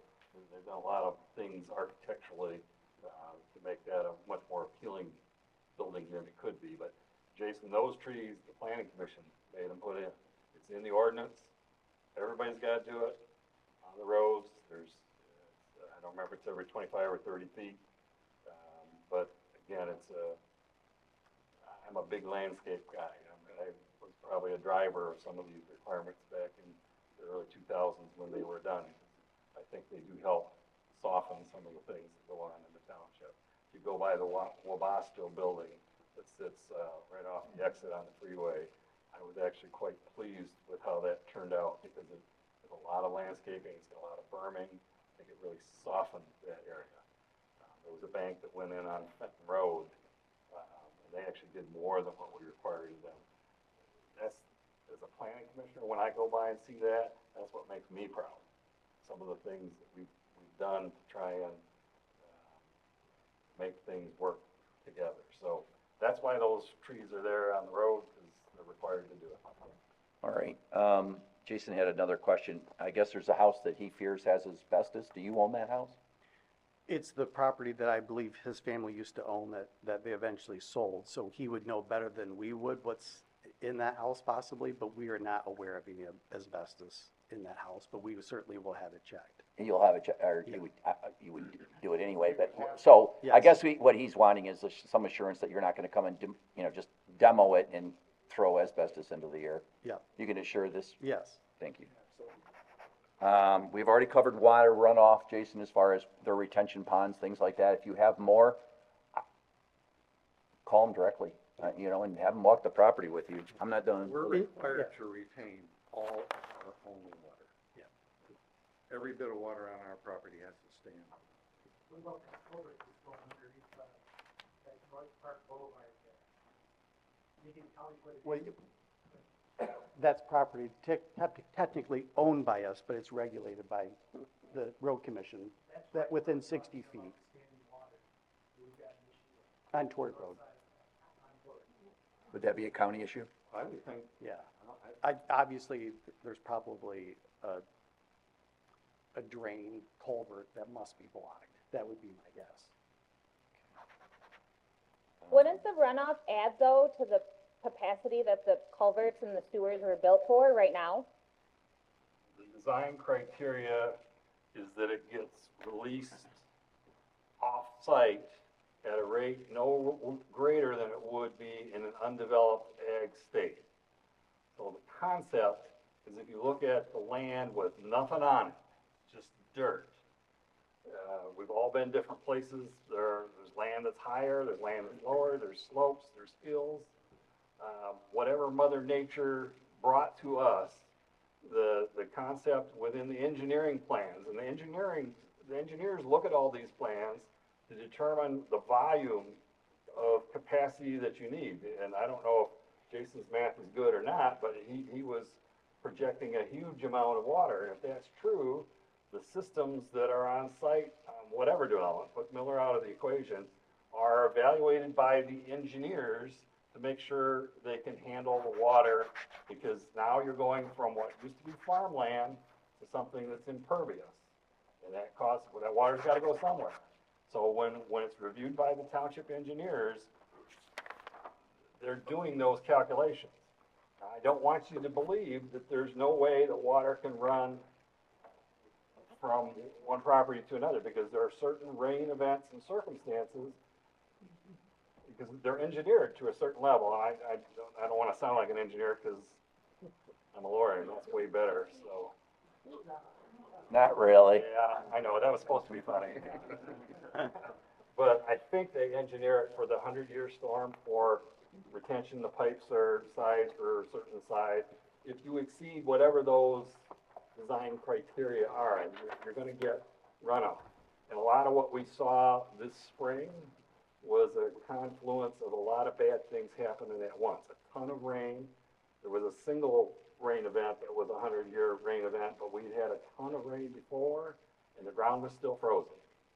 So there was no absorption, so we got a lot of backup into basements that made people angry, and I understand that. And it wasn't because of a failure of engineering or design. It was Mother Nature sometimes throws you things greater than what the folks that know more than I do tell you to design for. So, we do look at it. It's reviewed on every site plan. The applicant's engineer tells us, and the township's engineers look at it to verify that the capacity is there to handle this. So on 99 point whatever fraction you want to have, the system is going to work, but there's no guarantee that there won't be a series of events, because the funny thing is a 100-year storm happens more frequently than 100 years. So there are periods of time where you've had 400-year storms in a single year. That happens. It's random. It's crazy. And so, but generally speaking, that's what we're looking at, Stephanie. We're looking at what is this property put water onto adjoining properties, at what rate does it do that in its undeveloped state? And that's what you can release out of the detention ponds. So it's basically saying you're getting what nature would have got you without any development. So what changed in the past 2 weeks to require water mitigation on the site currently? you're not here, you probably didn't get the nuance on it, but I think they kind of acknowledged that they're doing prep work for the site in anticipation of an approval. I think we all kind of probably intuitively know that. I don't think that's rocket science. They're not required to have permits from the township for moving dirt. If you do anything more than moving dirt, you got a problem. Obviously, you gotta have a permit from the county if you're moving dirt. But I don't think they would deny, if you asked them, that they were anticipating potential future development on that site. All right, really, to be honest with you, I appreciate you coming up. The last one was really about the roundabouts. Just, I can answer what I can. Again, I'm trying to help out and give you as much information as I can. I've been fortunate to be part of those only because I procured that money, or this board procured the money from Lansing. Normally, it's a state project that does a bridge. Well, we needed to get the bridge done. We got $10 million for that bridge from the state legislature through appropriations, which doesn't happen. So I had the luxury of being in all those engineering meetings. But you have to remember, this is an MDOT project. It has nothing to do with the township. When the township, we just got the money. So, which is great because it gives us a little more power, which normally MDOT just does what they do. But we've been part of the process. So as far as what's going to happen, all of that, I don't know. And really, 90% of it's probably out of our control because it is an MDOT project. They're going to do what they do whenever they upgrade a bridge. And they probably do 100 throughout the state every year. And every municipality that goes through this process, I mean, look at what's happening on, you were talking about Main Road. Probably a lot of that is because they're putting a roundabout to help future traffic up Fenton Road, which is going to be great. A roundabout where there's a light, but for what, 4 months? We're probably going to have to put up with people going that normally, I bet there's got to be 1,000 cars a day going up north on Fenton Road. Where are they going to go? And I understand everybody thinking about that bridge, but it's not something the township has directed, or Miller's didn't force us to do this. It's an upgrade that needed to be done. So that's all I can answer at this point. I will tell you this, I will make sure that we do a really great job with social media, keeping you informed on what's going on. We have a social media coordinator, and I will make sure that she disseminates road closures, all of that sort of stuff. And what I would recommend, anyone here that doesn't have our app on their phone or doesn't belong to any of our social media, get on it immediately, because that will help you out. Because number one, it tells you where the board meetings are going to be, what's on the agenda, all of that sort of stuff. So I would certainly do that. Thank you guys very much. Is there, yeah, a question? yeah, I was going to say, now it's the board's turn. Sorry, Obviously, you guys have been to all these meetings and you've heard the concerns, and I think the biggest concern is infringing on the residential area and the residents of Ray Road. So my question to you as a board member is there any room for compromise to make that building smaller so it isn't as intrusive to the residents?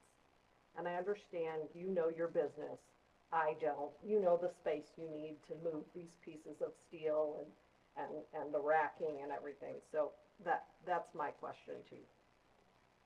Yeah, I mean, obviously, it's always hard to just reduce it to what?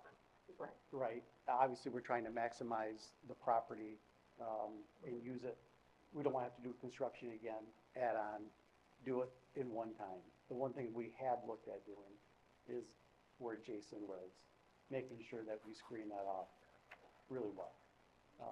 And when Jason made the comment, just sell it, the only reason I said that is because Jason came to my father while he was at the restaurant saying, "Why'd you buy my property?" So obviously he wanted to sell. So, but if he wants to stay, I told him, we're good neighbors, we're good people. We'll screen it off so that he doesn't have to see it.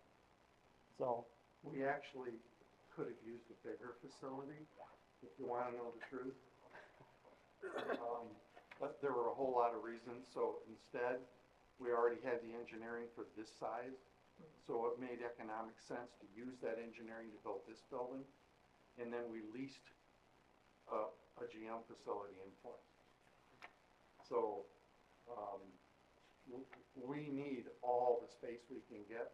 And the other thing is we aren't just building buildings and doing, because that's what we wanna do. And that sounds crazy when you say it that way. Our business is driven by our clients. And if your clients are coming to you and they want more, and faster, and how soon can we get it? You do as much as you possibly can, within reason, to try to fill that demand. You don't know how long it's gonna last.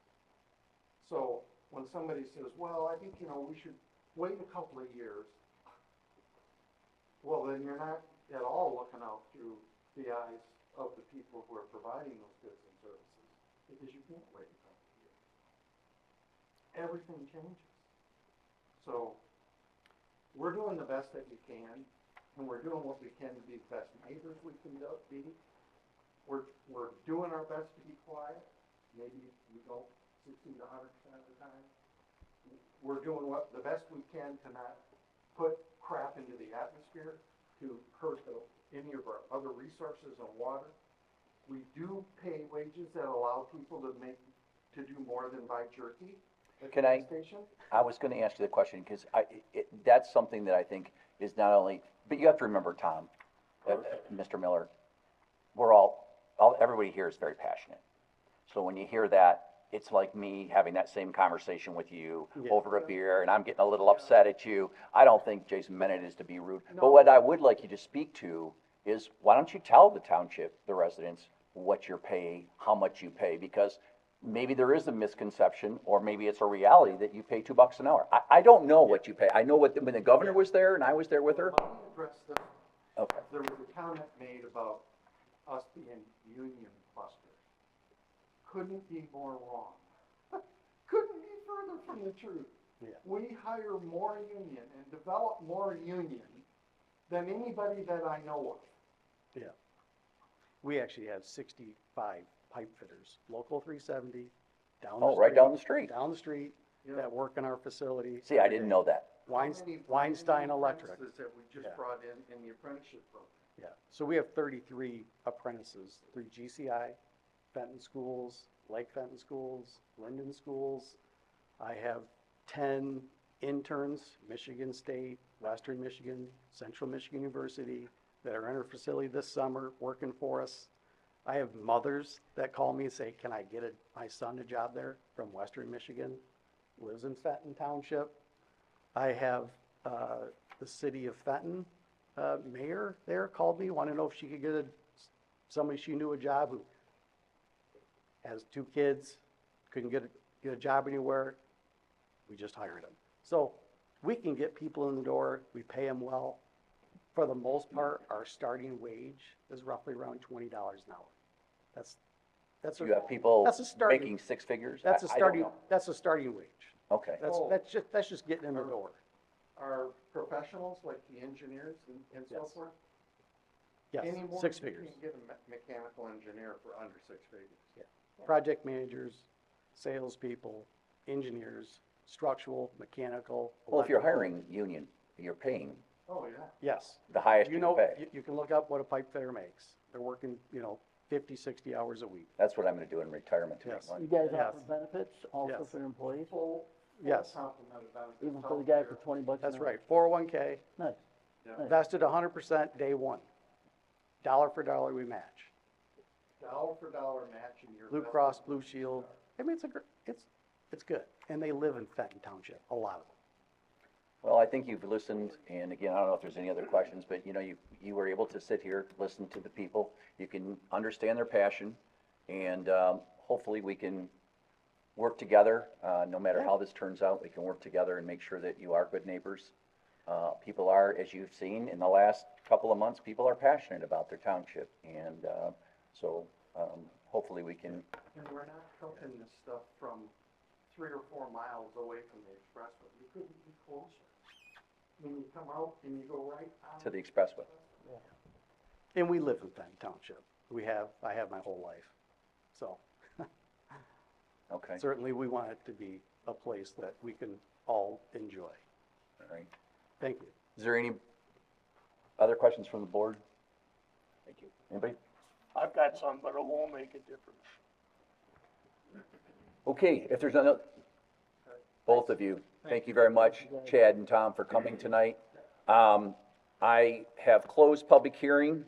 So again, the second reading and the vote on the adoption, proposed zoning amendment will be conducted at the July 7th meeting. So just to let you know, I'm gonna give you another reminder later, but we have 3 weeks before the next meeting. So it's not 2 weeks from now as it normally is, it's 3 weeks from now that we will do the second reading and the vote on the adoption.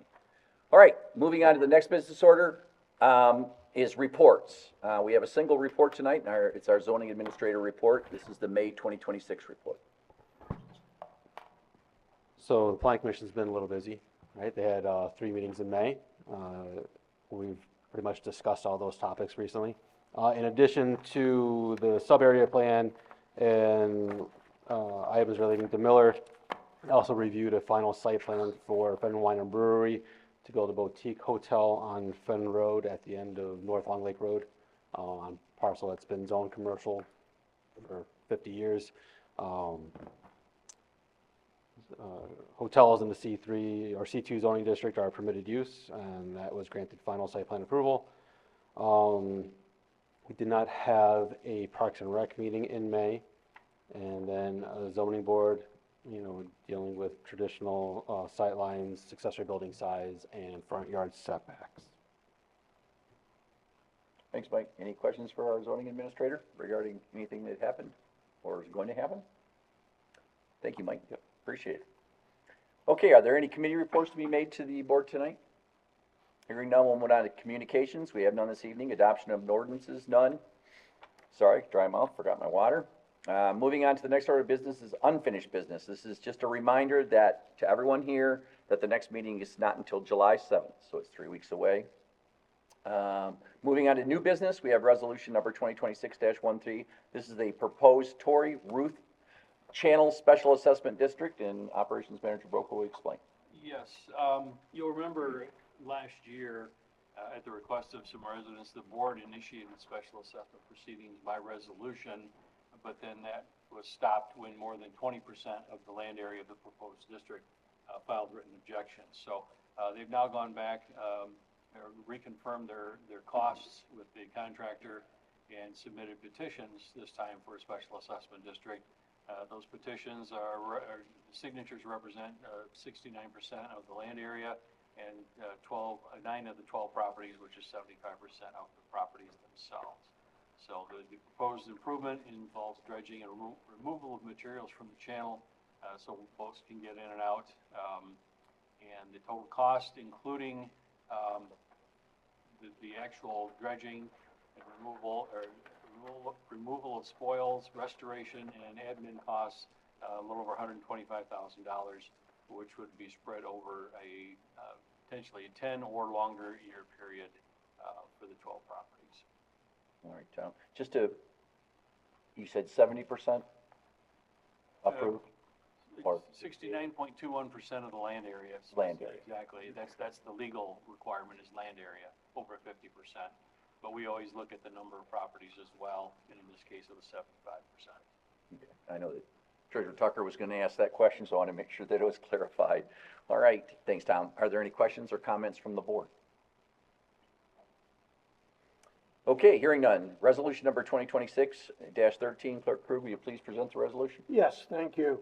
It acknowledges the receipt of special assessment petitions for the proposed improvement, tentatively declares the township's intent to improve the Torrey Ruth Channel on Lake Fenton through dredging and clearing, tentatively designs the special assessment district as the Torrey Ruth Channel Improvement Special Assessment District, which includes 12 properties with a frontage on the channel, schedules a public hearing for July 7th, 2026, the Township Board meeting, directs the clerk to publish and mail the hearing notice in accordance with state statute, repeals any conflicting resolutions, I will move the resolution. Second.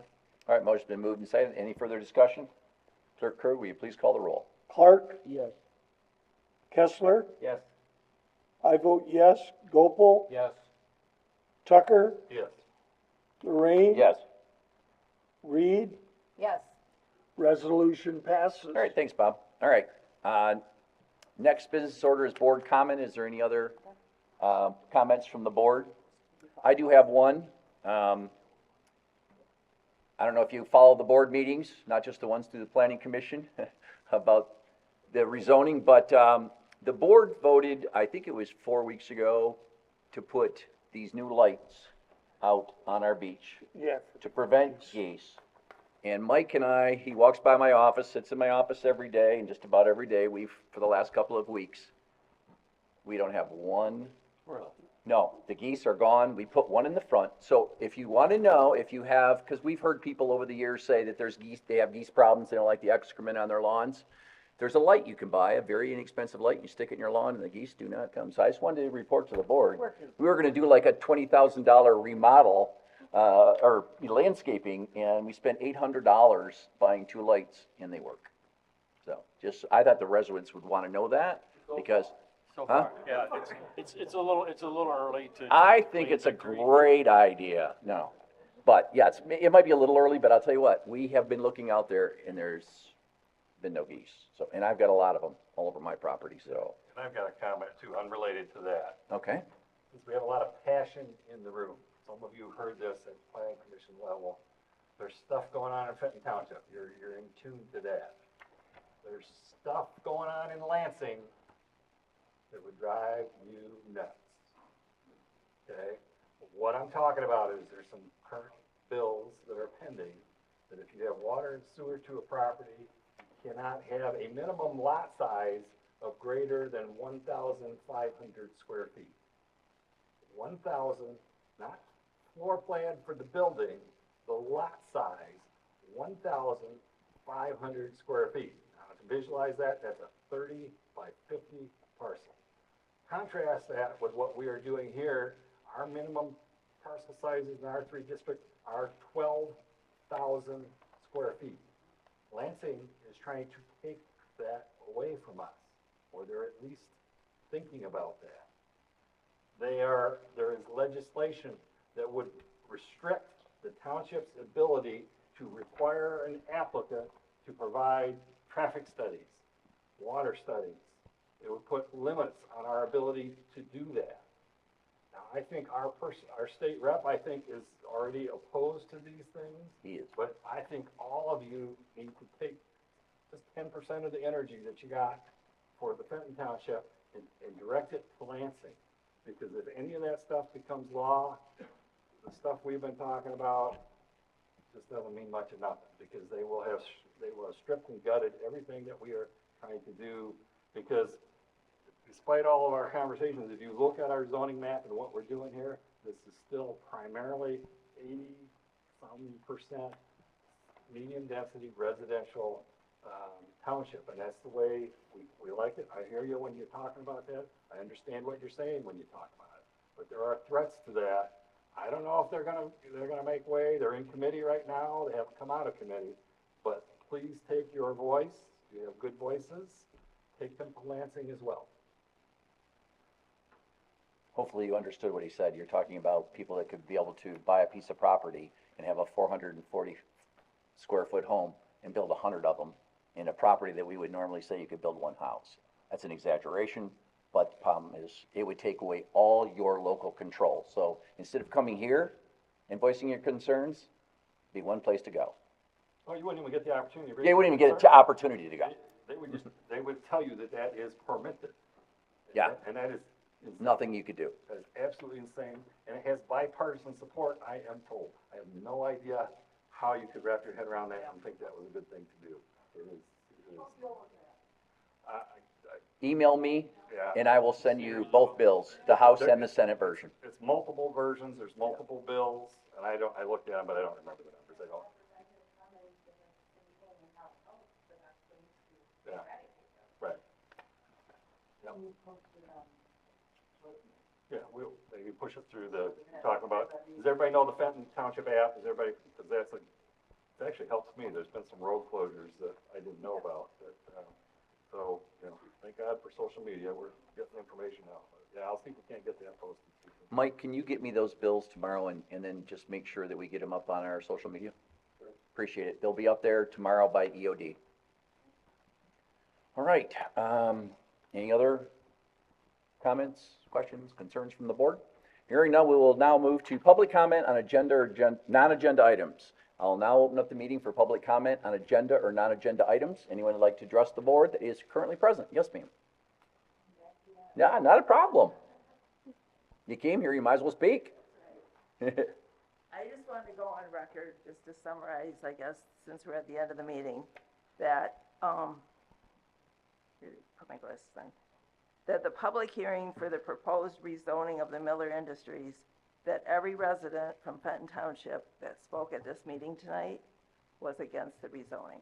There was no one in favor of the rezoning that came up here and spoke at this microphone. And I know, Mark, again, at prior meetings, you're listening to what the people are saying, and I appreciate that. And the other summary is, there was a lot of questions that were raised in regards to infrastructure, safety, when the roundabouts are going to be in. I don't think we were able to answer those questions either. So think about the rezoning in regards to what was said tonight by the residents and the fact that there was a lot of questions that weren't answered. Thank you. Thank you. Anybody else that would like to address? Yes. And again, this is agenda, non-agenda, whatever. Thank you. My name is Phyllis Forrester. I live at 13406 Enid Boulevard. I really appreciate how you are communicating things that are going on to the residents. Would we also be able to have the Planning Commission and the zoning meetings added to your YouTube channel? Tom and I had a conversation about that. Well, Mike brought it to our attention, and Yeah, Mr. Burchard had requested that formally we send a response. Quite honestly, they are, between the side conversations, they are not the quality that we should be putting on YouTube. They're available if somebody wants to get a copy of them, but putting them on YouTube is just, for a multitude of reasons, is just not something Yep. we're planning to do. all the people in the background are talking at all, 'cause they have their mics, so it really doesn't, trust me, if it was easy, I love, being as open as we can, but, again, Tom and I talked about it, and we talked about it with Mike, because Mike's for it also, bottom line, but just logistically, it doesn't work. Okay, thank you. No problem. Are there specific terms and conditions that you must follow with YouTube regarding background noise being populated? Or they don't get around with that, not offensive or other? Well, we don't know what's on, we can't hear in the room necessarily the conversations going on in Zoom. And it would take time for us to have to edit those if there are comments that should be deleted. And, Can we edit illegally? That would, well, I believe we can, but I just, No, the attorneys. I just don't think it's not, I don't think it's worth putting on a public forum. but again, if anybody wants them, just request them. We'll be glad to send them to you, with all of the background noise. Can I make a comment? Sure. To my team, Mike, you will need to get more of the property owners meetings. We had Mike at our property owners meeting, and that whole team has been watched a lot. And so that question came from that team. Great. All right. Yes? Quick question. I know that Mark has made comments and he had asked it, how many people would it take for you guys to actually listen to us? Because some of these stated, there wasn't anybody here who was in favor of rezoning or whatever they were doing, I'm sorry, rezoning for industries. Mark asked something about, is there a number that we would have to reach that you guys would actually proceed into what our opinions are. And, but they retracted it and made it as a comment, not as a question. But I would like to know, is there a number, is there a percentage of people, is there a number that you're gonna actually start listening to the residents who are actually coming to these meetings and voicing our opinions?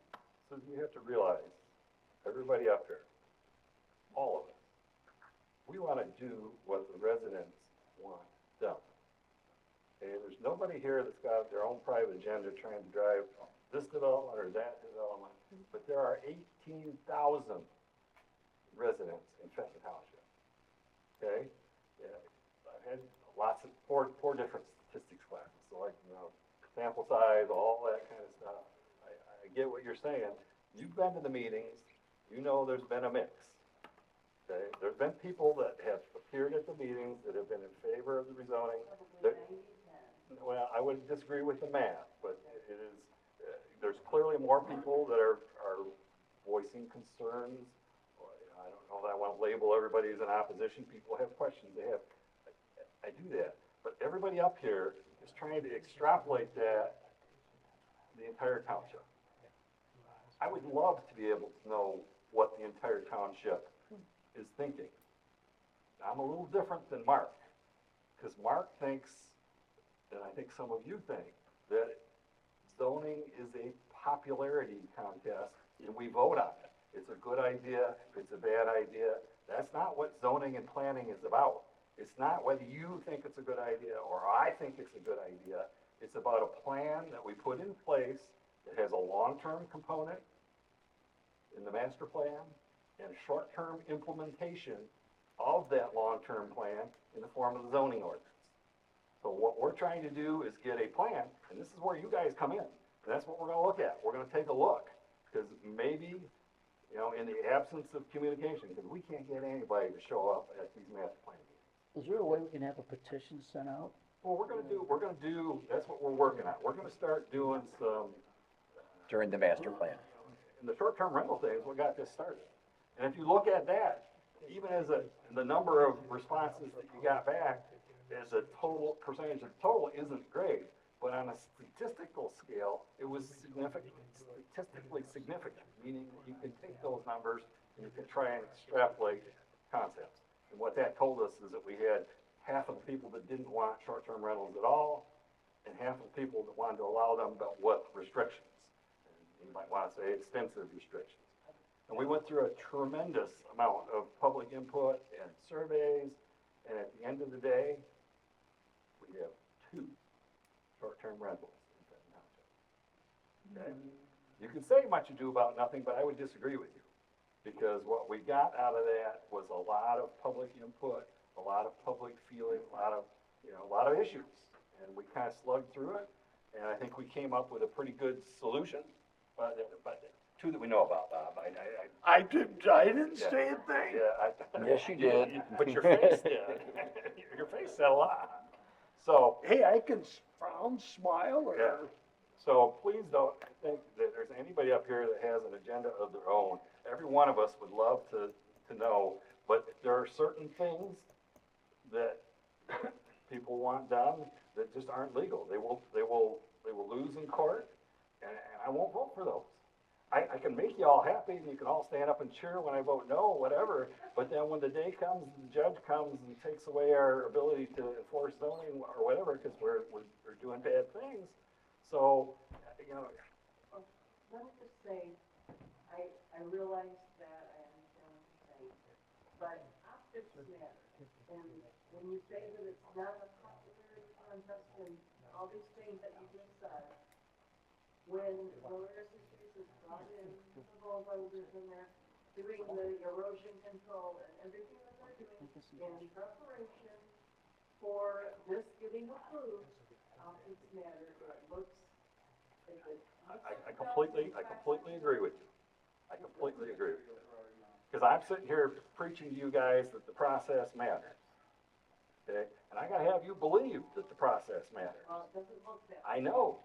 That's why I'm agreeing with you. The optics are not good.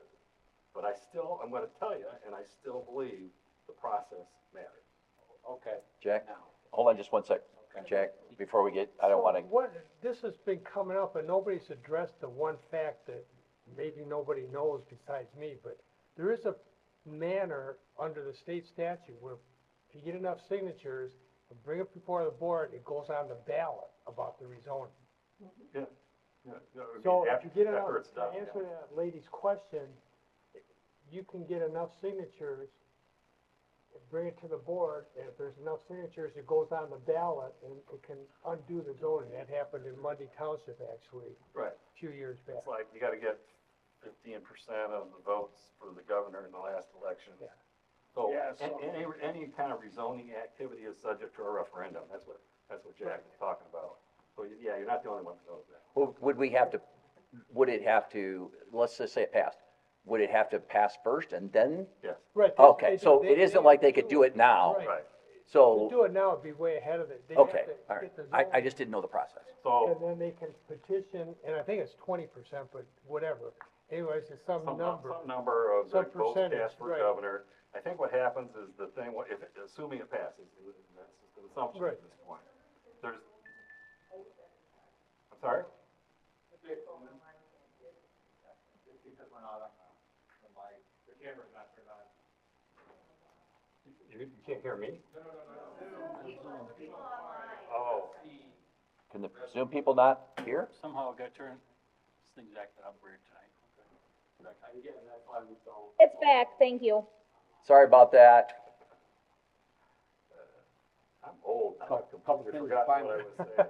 So, yeah, Yeah. it's a referendum process. I think what happens, assuming it passes, it gets published in the newspaper, then there's a 7-day period for people to come in and say, we want to get petitions circulated. And then I think you got 30 days to come up with whatever that number is. Something like that. Yeah. And I don't know what that number would be, Tom. Do you have a ballpark idea of what that number would be, or? I don't know the statute by heart. I know the number of votes for governor last time was over 10,000. But So- I don't know the percentage. I think it's 15, Jack thinks it's 20 of Well, I'm 10,000. going from memory too. Yeah, well, it's been a while. So let's just say it would take you between 1,500. 1,500 to 2,000, if there's 10,000, getting 2,000 signatures. They only have 7 days to get 2,000 signatures. No, they have 30 days. Oh, They have 7 days to say, we want to They petition. want to. And then you get 30 days to do it. Yeah, 7 Okay. days wouldn't be, okay, well, I Wouldn't be thought that doable. was crazy, but. Can I address John's comments towards me? All right, first, I'm I didn't not finish voting, them, Mark. I'm not voting against this because it's a rah-rah, look at me, I'm for the people. I am a huge individual property owner's rights. I think my track record is pretty established with that. I'm not worried about a potential lawsuit because everybody can be sued for anything, and I'm not gonna sit there and shape my decisions on something about something that may or may not happen. And you weren't here last week, and the reason I'm thinking the way I am is because I understand that this doesn't represent a large sample of it. But my example was, say, a school board election, okay? Say 10% of the people, if that, come out to vote. We are still obligated by law to honor the wishes of the majority of the people that actually come out to vote for the school board, correct? for electing the people in the positions? No, just any, school board millage or something. If Right. 50 people come out to vote and 26 vote yes, it still passes, it's still law. Right. So that's why I'm getting I don't have an issue personally with the millers, but when everybody that puts us in office to represent their best interests, I know it's not everybody, but I'm only going by the people that actually come out and make a decision, because like a school board election, those are the only people that count to me. And it's by law that, you don't have to have a large representation. But the meetings I've been to, it's 90-10 today, it was 100% against this. I'm gonna honor that. These are the people that I work for, that we all work for. And again, I'm not gonna prioritize money over people. And it's just, to me, it's loud and clear what they're telling me. They don't want it, I'm not gonna vote for it. And I don't think I know what's in the best interest of the people, when the people are telling me what's in their best interest. Well, and That's my thought. And I didn't finish the comment. I got distracted with my own brain. But you know what I think about your sincerity. I don't Absolutely. question Yeah, that. personally, you got it. You are consistent all the time. The difference between you and me is that I will not do everything that the residents want if I don't believe it's in the best interest of the township as a whole. I'm not gonna do that, okay? And I get it, I understand what you're saying, you know, but there are things, and that doesn't mean, even though when I say things or I think, disagree with them, that doesn't mean there aren't things that we can't do to encourage and promote the concepts that we get from the residents. Because that's, I think universally, that's all what we want to do. But there is a limit to that. I'm not sure that you think there is. I think there is. We can talk about it and disagree or whatever. But that's really just philosophy. You know, let's sit down and figure out what the residents want and what is it of that they want that we can actually do, and what can we do to help implement those things. But we can't do everything that they want. And that's I've been sitting on a planning commission for a long time, and I've heard a lot of things that were going to cause the end of the world, and a lot of things that were recommended to be done. You know, so maybe I'm getting desensitized to it. I don't know, but I don't want anybody to think that it's got to be A or it's got to be B. You know, there's a lot of room in the middle. There's a lot of things that we can do, and now we're starting to get in a position where we can hear more than the voices that are in the room or that are on Zoom. Zoom we didn't have a few years ago. We get a bigger percentage. But what I'm seeing with social media is we have an opportunity to get a much better sense of what our residents want. And I don't think there's anybody here that wants to do anything other than that.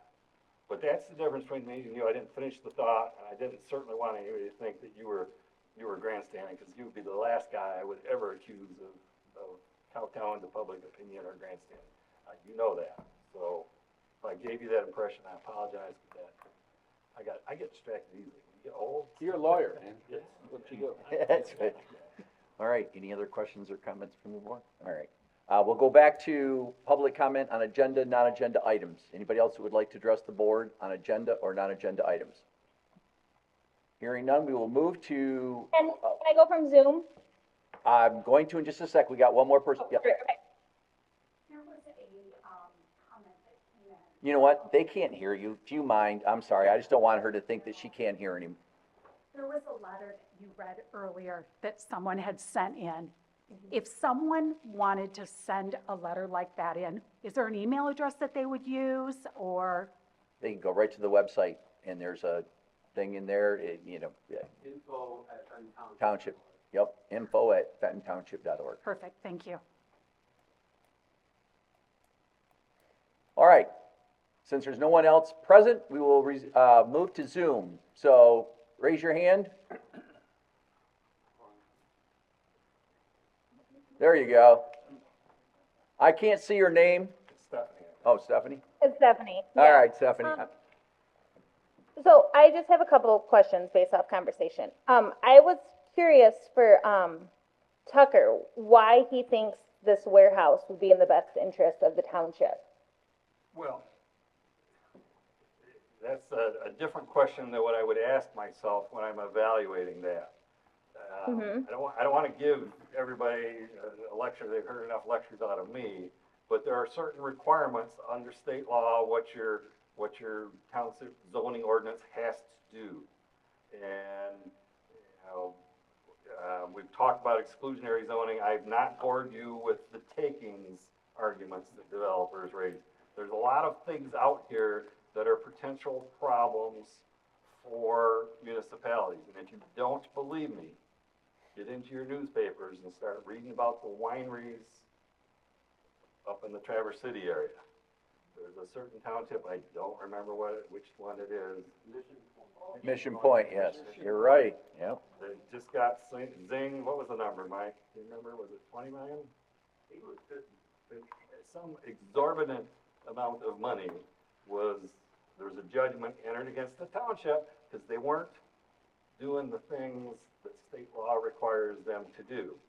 So what I would say to you, Stephanie, is that I think that this particular 20-acre piece of property situated on the east side of a freeway, which eliminates a lot of potential uses just being adjacent to the freeway, that has water, that has sewer, and has access to two, not one, two county primary roads, is a pretty good place to future land use map for highway services businesses.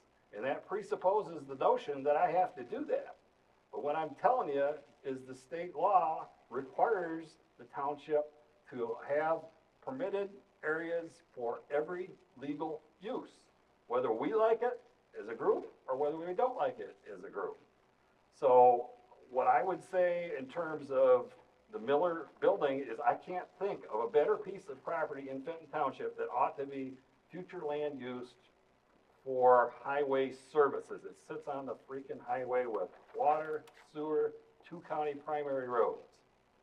Now, I can get into the merits of it all. They've got 600 or 700 employees, and we can debate that till heck freezes over.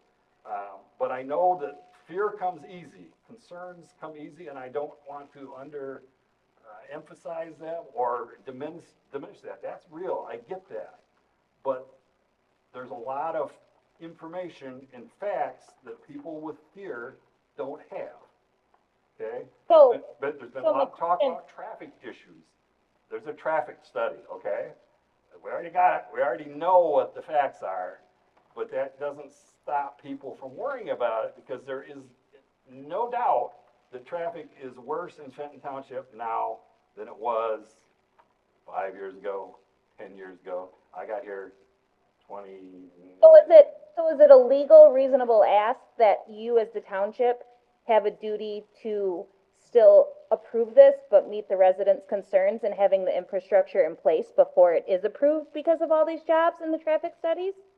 Like, Mr. Miller just got up there and said the reason they can't wait 2 years is because they need to meet their clients' demands. Their clients are demanding that they use that space to meet their demands. Wouldn't the township have a reasonable duty to meet the demands of their residents to ensure infrastructure and emergency services have no issues? So, I will talk to the police folks, but I think if you ask them, they don't have any calls to Miller Industries. I don't. Well, I'm just saying, like, I will. the traffic study you referenced, that there's too many cars, what's gonna happen when the roundabouts are in place, where are cars gonna be diverted to? No one could answer if cars will be able to go across the expressway, is there gonna be a red light where you have to wait 20 minutes? Like, is it a reasonable ask by the residents to actually have answers to these questions before we vote to approve? Because I keep getting from the board, oh, we don't have answers to that, we don't have answers to that, yet every meeting, the planning commission is voting yes, the board is voting yes, everyone keeps voting yes, but there's not actually an answer or a solution that's ever given, other than we can't wait because we have to meet our clients' needs. I understand what you're saying, but when he says we don't have answers, it doesn't mean we don't have the answers available to us now. Some of them we do, some of them we don't. And when you want But to can those be presented beforehand? Because I feel like we're getting repetitive echo chamber because they're never actually being answered. Okay, well, the traffic issue we know about, okay? And I've looked at the traffic report, and I'll bring you a copy of the traffic report so you can see it, so you know I'm not making this stuff up. And there's nobody at the planning commission, and there's nobody sitting at this board that knows traffic engineering. And I'm guessing there's nobody in the audience that's a traffic engineer. But we have retained and got reports from multiple traffic engineers. And what the people that supposedly know traffic, and maybe they do, maybe they don't, but they went to school for it, they got the lessons, and they wrote the reports, will tell you is that the traffic on Thompson Road at current levels is a B or C service. It varies with times of day and that kind of thing. And they deem that to be acceptable levels of service. As it is now, you and I might not agree with that, because I understand what everybody's telling me. It's a way lot better. I got here 26 years No, ago. I understand that, but I'm saying before you approve to add in more jobs, I think it would be fair that if you have these people on retainer and they're doing all this stuff for you, they could evaluate whether or not these infrastructure things need to be in place prior to building this building. You're not telling them no to get sued. It's no different than Ward Farm. Why did they put that development on hold? Because the sewer wasn't in place. Why can't we put this on hold till proper infrastructure is in place to fit all these needs? I understand what you're saying, but when you say there isn't infrastructure in place, I would disagree with you because I have access to information that you don't. I've been here for 26 years. I just keep asking why we can't see that, though. That's my point, is we ask the same question You can. meeting after meeting. But you're just getting into the game and people are catching up, okay? I've got 26 years of accumulated wisdom within the township.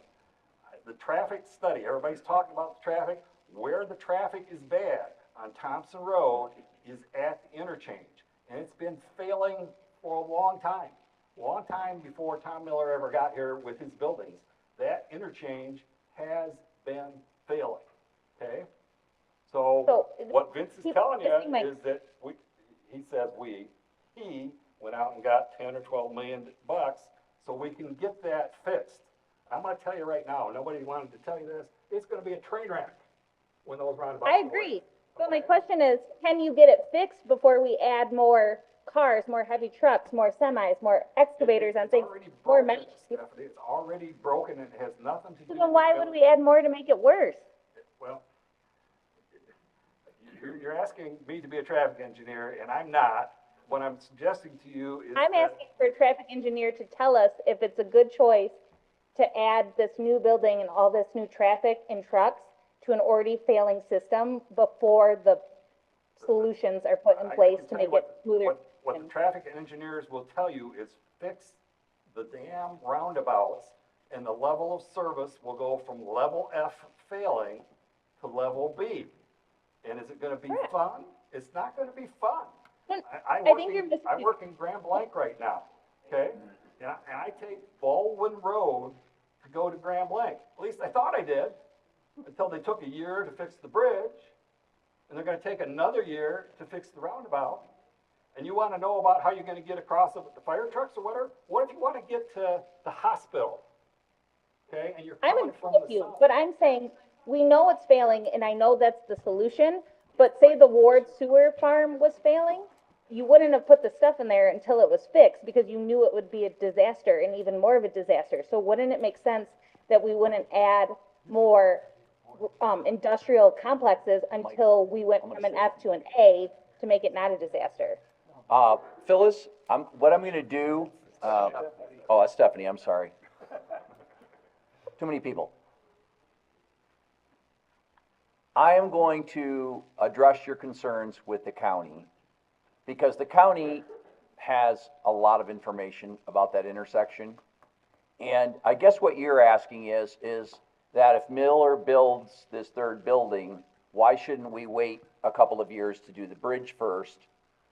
And I guess what I would like to know from the county or the state is Thompson Road in its current condition capable of handling an extra, 100 cars, maybe, 100 cars a day in and out for Miller Industries? If that is an issue, that should be brought to this board. I think your answer to your question is going to be that the county, if the county didn't think our infrastructure, current road infrastructure, couldn't handle it, I don't think they would be working with the township to do anything. So, and I'm not gonna say that's true. All I'm gonna say is I will address it with the road commission, and I will get you the answer to your question as far as, is Miller's third building going to make such an impact on the infrastructure, Thompson Road infrastructure, that it's gonna make it be whatever, something that we shouldn't be doing? I'll be glad to get that information from you, because I don't think anybody here can answer that. It may be. Thank you. That's what I was looking for. Or just when the reroute of the existing traffic, take the third out of it, needs to be moved for these roundabouts, what is their plan with Frost Laws, Torrey Road, Jennings Road, schools, et cetera? Like, that's what I would like to know, is what exactly is the plan for all this stuff when remove Miller, when all this infrastructure occurs, before we keep adding onto it. Yeah, all right, so I'm glad you said that, let's leave Miller out.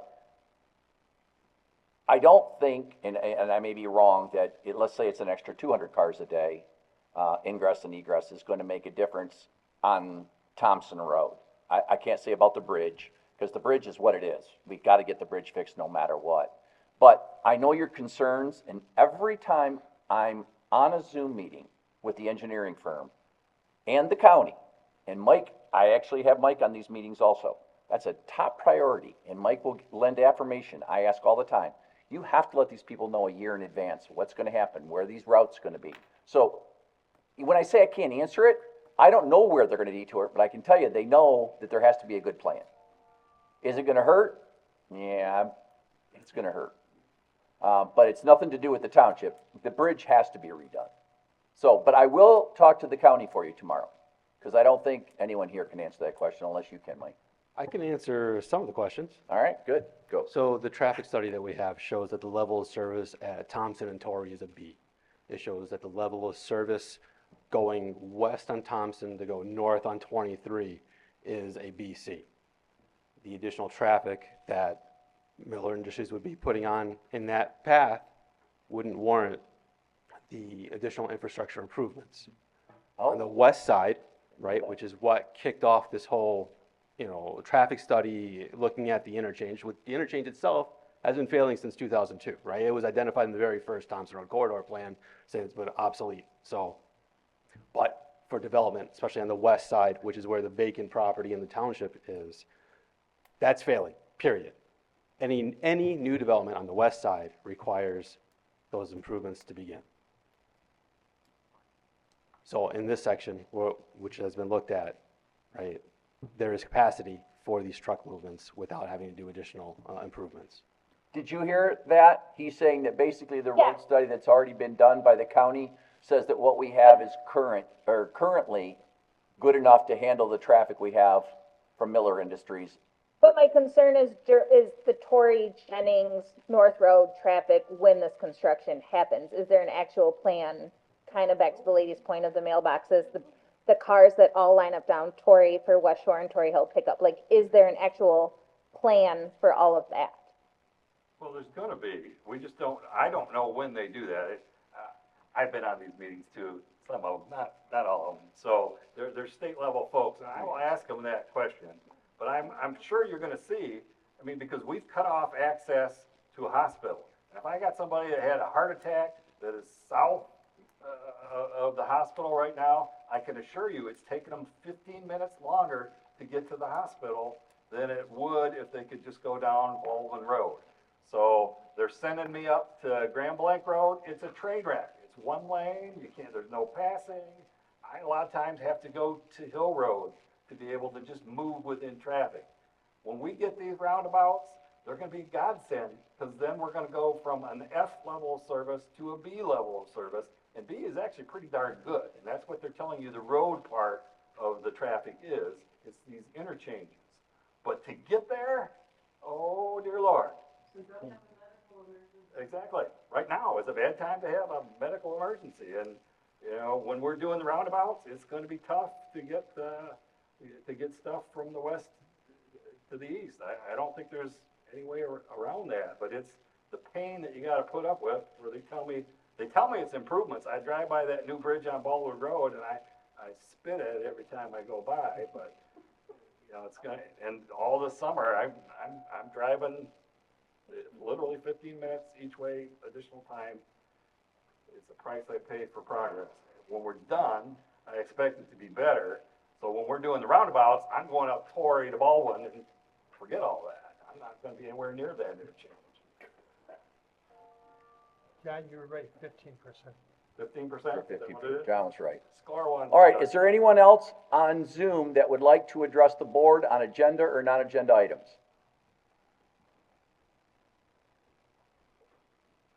All right, hearing none, I will now close public comment on agenda or non-agenda items. If there's nothing else, I say good night. Oh, did you want to say something else? It's not everything against these guys, because they got beautiful buildings, we all know that. But there is a lot of building going on in Fenton. All the subdivisions going on, the gonna cause a lot more traffic also. Plus, anything in the suburban plan that you got that's gonna be building in the next 2 or 3 years, that's gonna add more traffic also. So it's not just, you're saying, we look ahead. Yes, we are looking ahead, I'm looking ahead, because I'm seeing all this stuff going on too. If it's just gonna be them, this home, I understand that. It's probably okay, but we got all this other stuff going on too. It's gonna cause a lot more traffic than just this building. Okay. Well, that's what you're here for. All right, if there's nothing else, I say the meeting's adjourned and good night. And honestly, sincerely, thank you everyone for coming out tonight. Appreciate it.